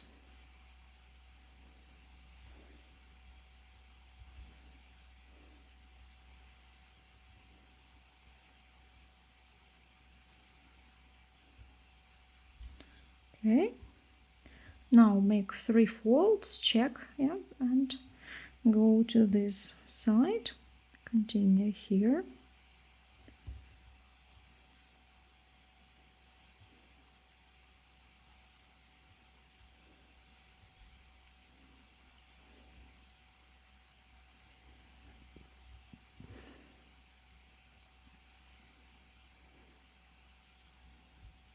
Be careful, do not lose the markers.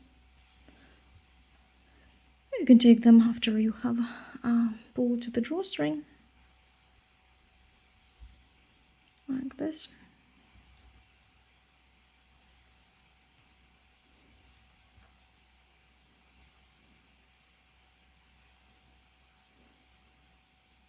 Now we have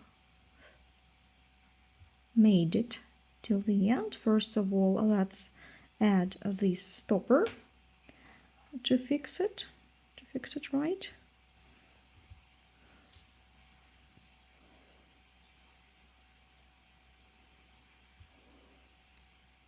And so actually like this looks the drawstring. I recommend you to hide it inside. And now we will go to the next stage to add the flap to the back. We're going to crochet the flap to the backpack on the back side, of course. Yeah, but first we need to take the markers off. And let's have a look where it is going to be. So I place it like this,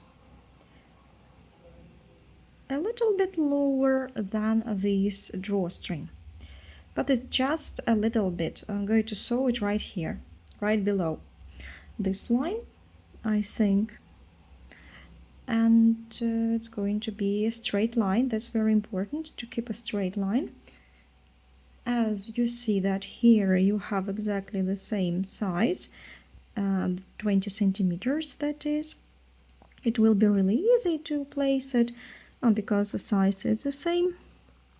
So you just need to place it right, like this. And then sew it into the openings. We're going to sew it the following way. You need to take a smaller crocheting hook. I'm going to use number 4, for example, 4 millimeters crocheting hook, so that it's easy to insert it into the openings. And then we take the working thread. That is our cord, and so I will make a zoom in a little bit, and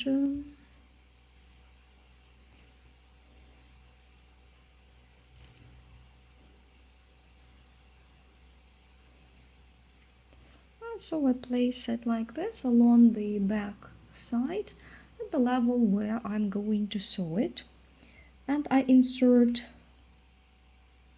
the hook into the last opening on the right. Let's have a look. Where do we need to insert the hook? Here. Here. I will sew it. So I insert it here. Yeah, let's make it this way. Now I have grabbed the working thread.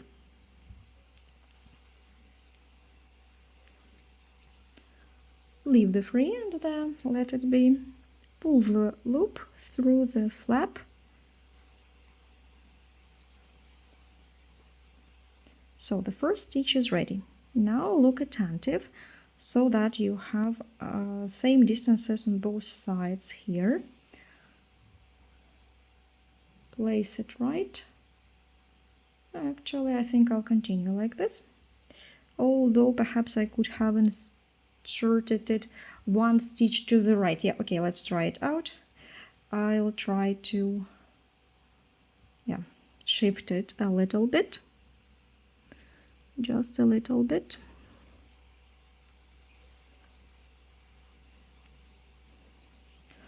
And so into the next opening, and here likewise along the same line. It is very important to sew the flap strictly along one line so that it is not tilted, and make a slip stitch. So the next one here and the next one there. Somewhere perhaps you'll have to skip one on the knitted base. I mean, if you see, you'll have to adjust it to the openings on your leather flap, of course. It is the most important. Here and here.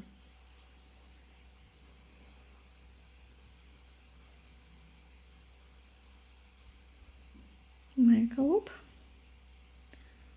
and make a stitch. And likewise into the next one, and here as well.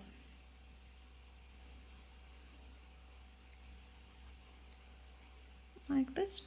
So these are the slip stitches. Don't make these loops neither to be ignored too tight, so that they look nice as such a decorative seam on this right side.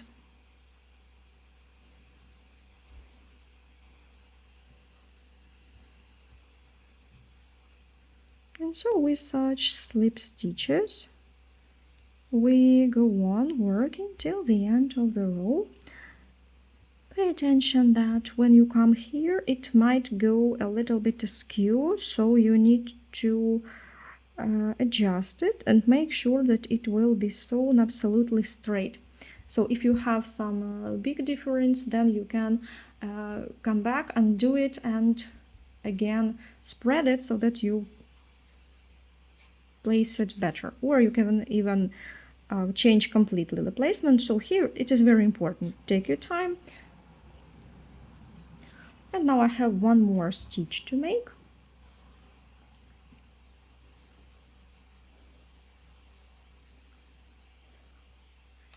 Like this. And so we have this seam ready. Now, to make sure that everything is okay, do not cut the thread. Wait, tighten the drawstring, close the flap and have a look whether you like how it looks. And if everything is okay, then you can come back and cut the thread, leave a small free end here. And then from the inside, from the inside you need to insert the hook like this to pull it to the wrong side, like this, and to take this free end inside this way.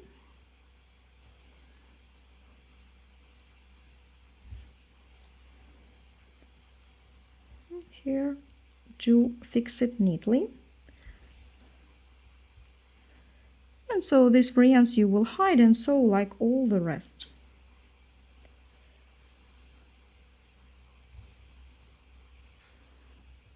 Now let's go to the next stage. We will install a magnetic button. You need some thread in matching color and a sewing needle to sew this to the base. We leave the drawstring like this and then close the flap. Close the flap. And so now we need to mark where the magnetic button is going to be.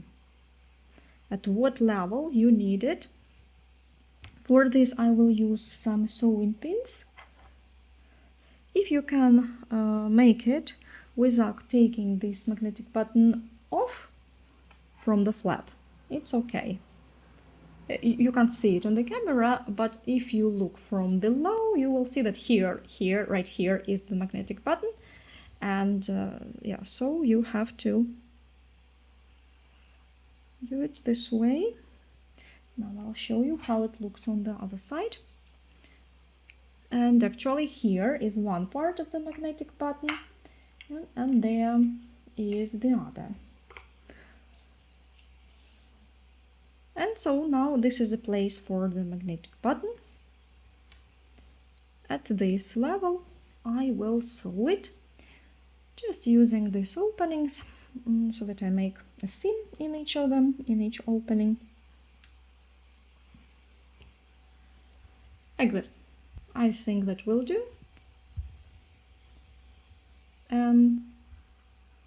Maybe I'll take such a really strong nylon thread, or it can be thread used for leather accessories like waxed thread or something really strong.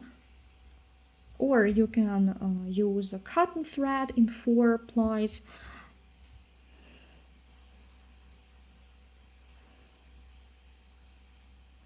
So let's make a knot to fix it on that side. Actually, here you can start sewing anywhere. And I'll start with the upper right corner.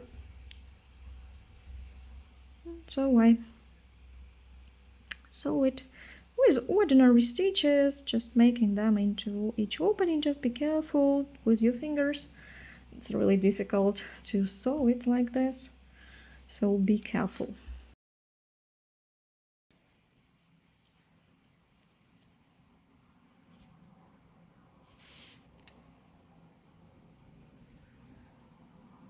Now you can slightly open the drawstring if it will be easier for you to work this way, and then again insert the needle into the upper and then make a stitch into the next one. I use thread in 4 strands to make it stronger. Then I go 1 stitch down,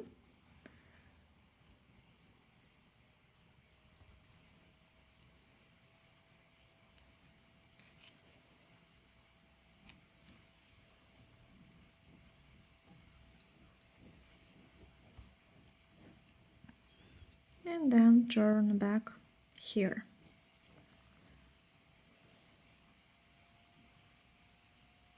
And then again repeat, make 1 step down,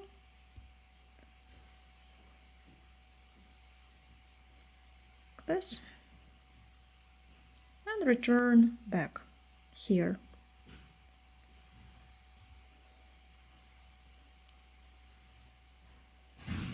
And likewise we go on working. So each next stitch is made the same.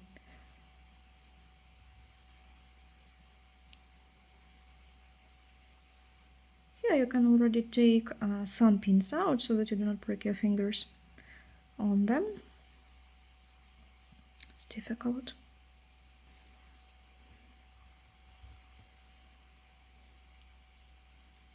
And so like this we go on working along the perimeter. I think you already understand the main principle of sewing it. And then we will fix it together and then have a look what we have. So now we have sewn the magnetic button. On the inside I made several knots so that I fix it right. And so actually we can now try it.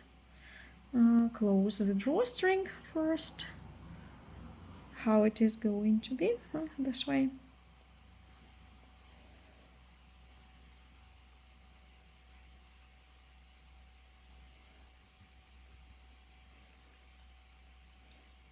And then we take the flap and close the magnetic button like this.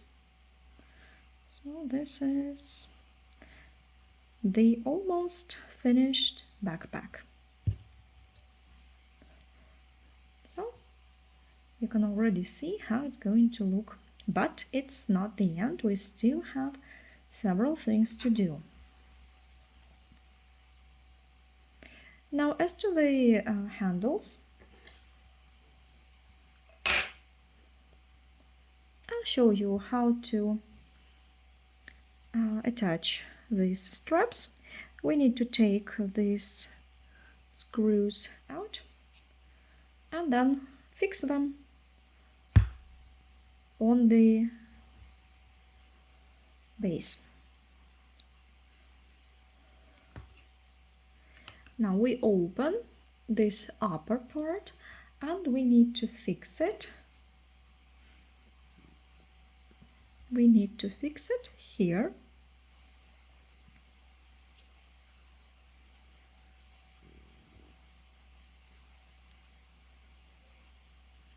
And then we screw it back.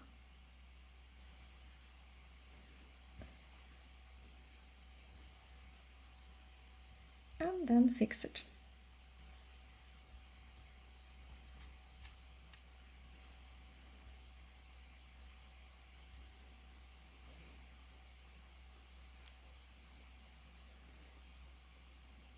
fix it like this.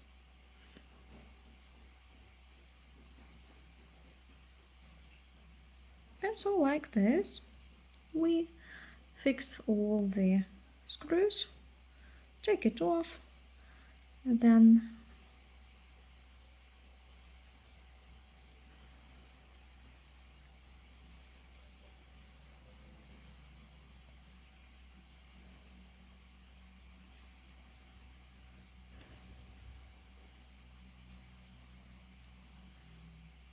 back.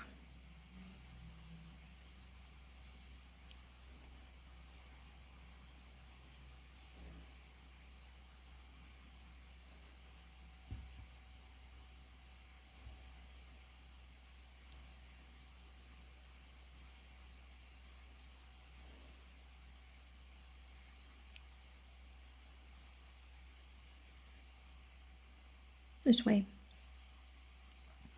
According to the same principle, attach all the rest.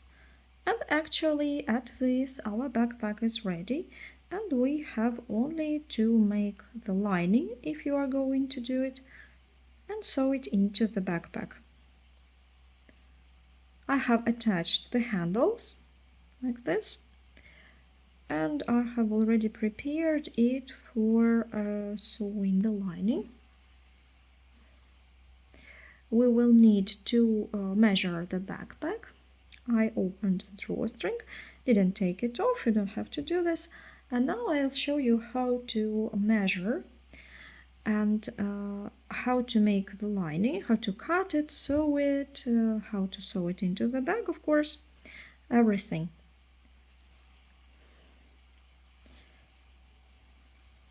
So for such a backpack, I'll show you on paper.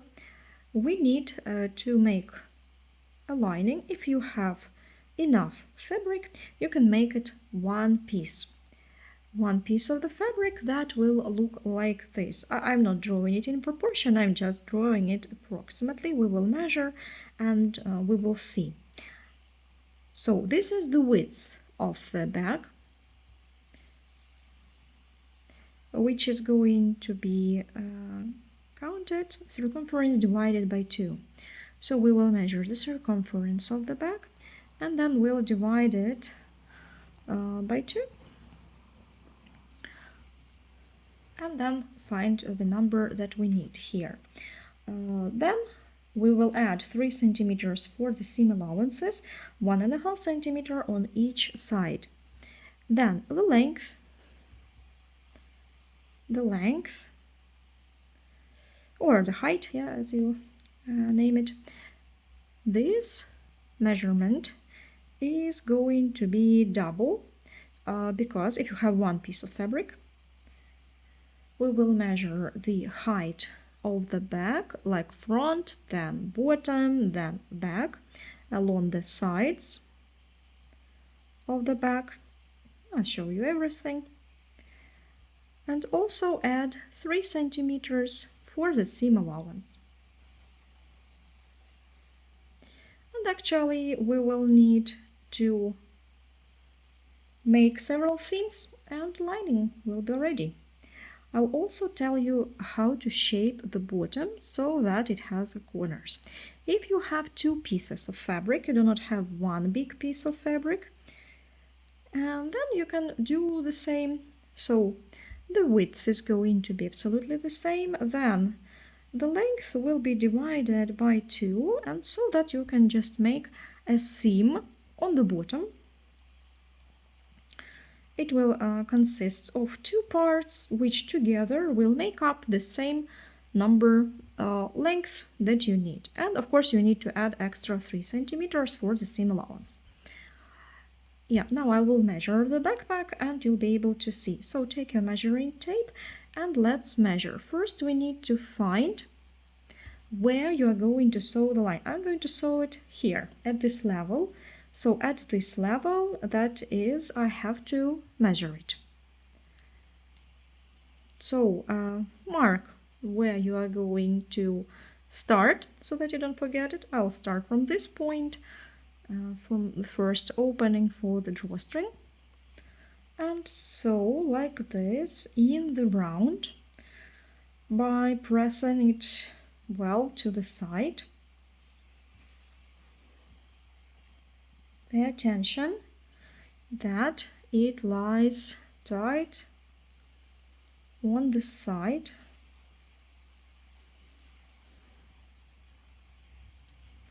And so you go on measuring it like this. And so you get the circumference of your bag.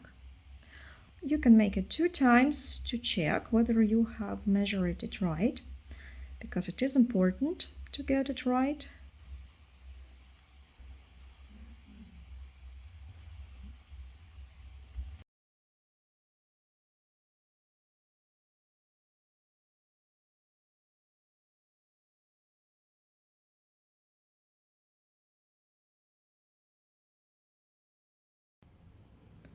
So like this, going around.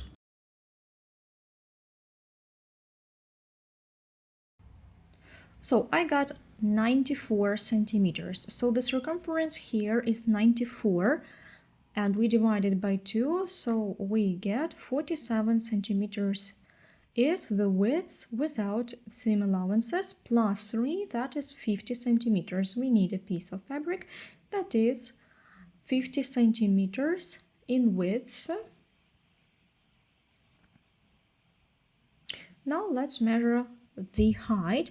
We start measuring from the point where you're going to sew in the lining and go down, then go along the bottom and then all the way up along the upper side where you start sewing the lining.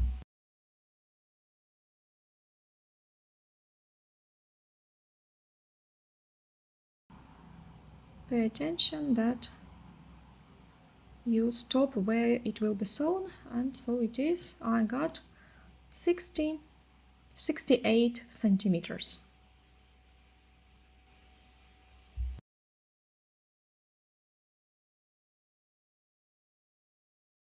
We'll write it all down. 68 plus 3 centimeters seam allowance, it is 71 centimeter. So here the length will be 71 centimeter if you have one piece. If you have 2 pieces of fabric, then you have to 68 divided by 2, that will be 34 centimeters will be the length of each stitch, and you add 3 centimeters for each one, so 37 will be for each one. Here 37 the length of the piece, and here 37 centimeters as well. The width is the same, 50. So now cut either one big piece or 2 pieces for the lining, like this. And of course, your calculations might be different because you have a different size of the bag. After you have cut it, you iron it and we start sewing.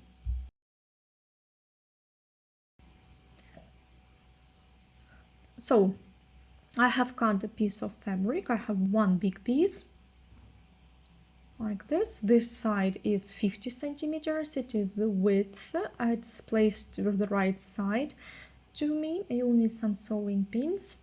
So we take this upper part, we will fold it 1.5 centimeter as the seam allowance was, and pin it in place so that we know where to make a seam, from the right side to the wrong side, of course, and pin it like this so that it's easier for you to sew this seam.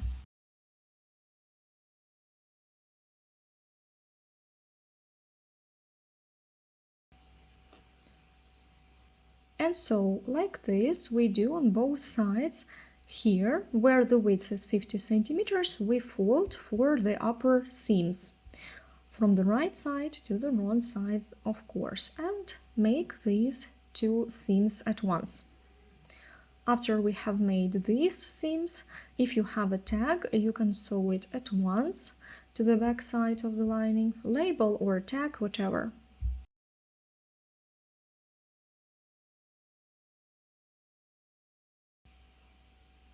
Now here, likewise, And on one of the sides, if you have a label, if you are going to edit, I use such one. I place it somewhere in the center and also sew it while I make this seam. I first make this seam and then sew this one. So make these two seams and then we'll wait for the side seams. So I have already made these seams, the tag is here, and now we need to fold it right side to the right side, like this, wrong side facing me. And if you have two pieces of fabric instead of one, here you will also make one more seam here. So you will make one more seam. So we now make this one and this one, and if you have 3 seams, then you also make this one. So make first side seams, then the bottom seam. For this I will also pin it in place, skipping 1.5 centimeter, so that it is easier for you to sew.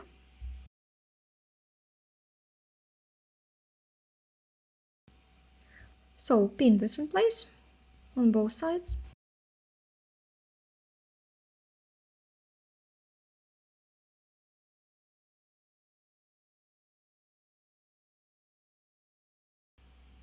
I have made the pins. Now I will make these 2 seams, 2 or 3 if you have one on the bottom, and then we will start to shaping the corners, the bottom. It will be our last stage for this bag. If you have never sewn with me, then watch attentively, I'll show you how to make this. So make these 2 or 3 seams and we will meet. So I have made my side seams.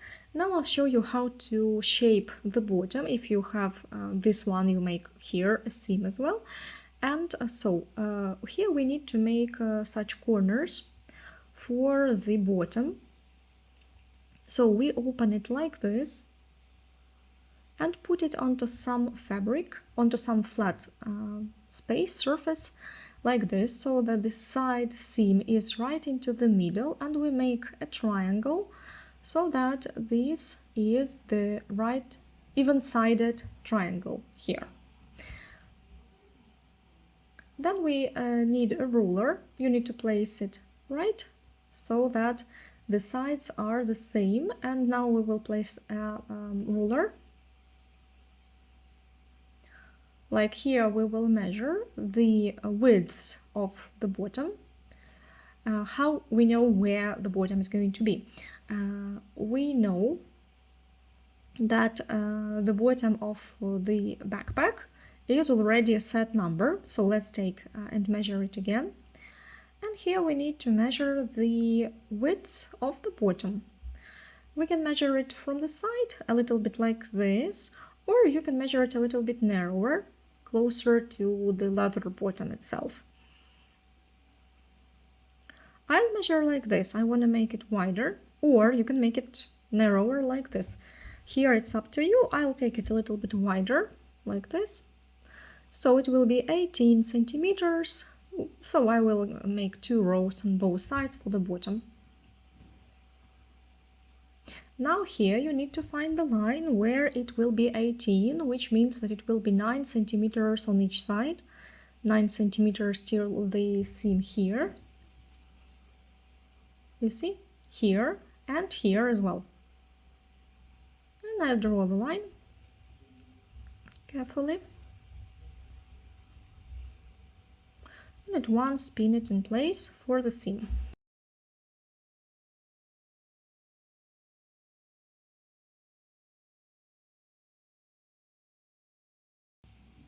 Like this. Check it. Yeah, it's right.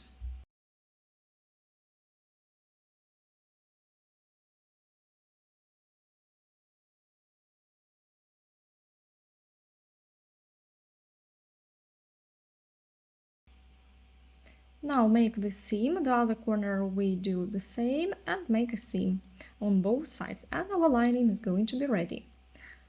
So the corners are sewn like this. If you open it from the right side, you can't see them. Like this. so now we need to put it into the bag.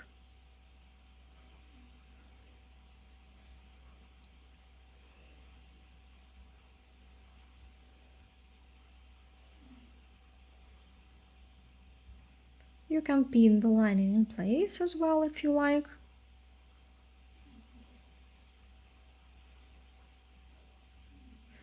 And so sometimes I do without it. Sometimes, yeah, if you have a sturdier fabric, you can sew it without pinning it in place. If you have a softer lining, then you need to pin it so that it is easier for you to work with it. Like this.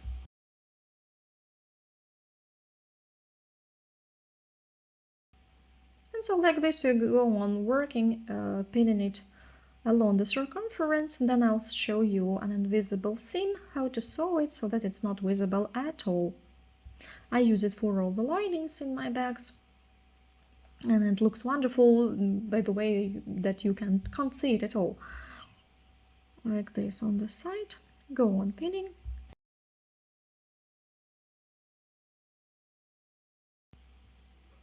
So I have pinned it in place, check that it fits into the backpack, that the bottom reaches the bottom of the bag, and now I'll show you this method which you can use for sewing when you need to sew it absolutely invisibly so that nobody sees where it was sewn. Pay attention that your tag should be right in the center on the back side here. Elbows is the center of the flap, by the way.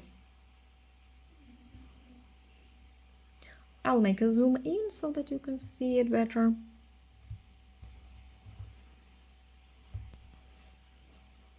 So slightly lower than the line of the seam, I fix the thread into the knitted base, like loop method will do, or make a knot.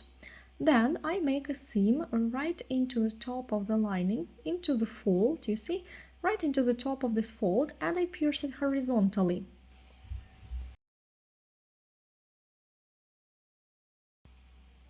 Pierce it horizontally, like if you feel it, yeah, where you made a seam, we need to pierce it right this way and make a small stitch. Now I'll put it to place, of course, and make this stitch like this. About 5 to 7 millimeters, make a stitch.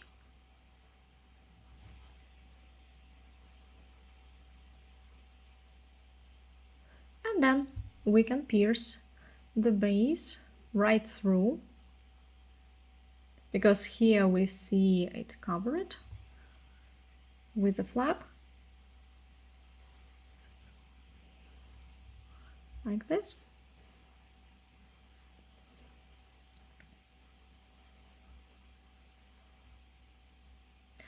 And then we return the needle right into the same place of puncture on this side, but we will pierce it slightly into diagonal on this side, so that it is invisible on the right side.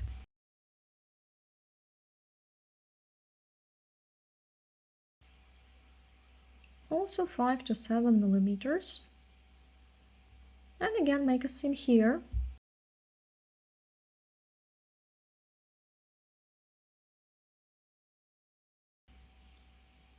Likewise, pierce it through to the right side.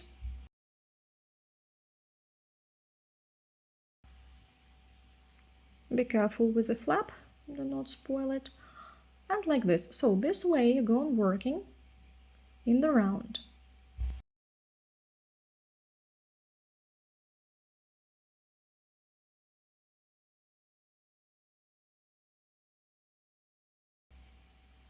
This way. Continue till you have finished the round.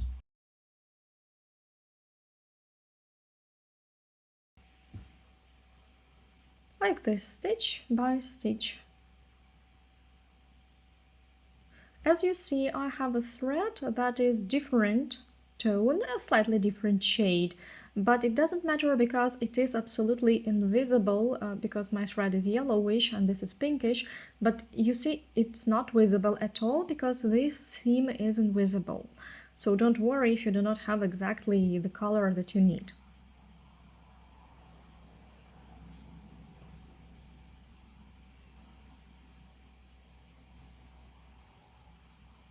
It is well hidden into the knitted base.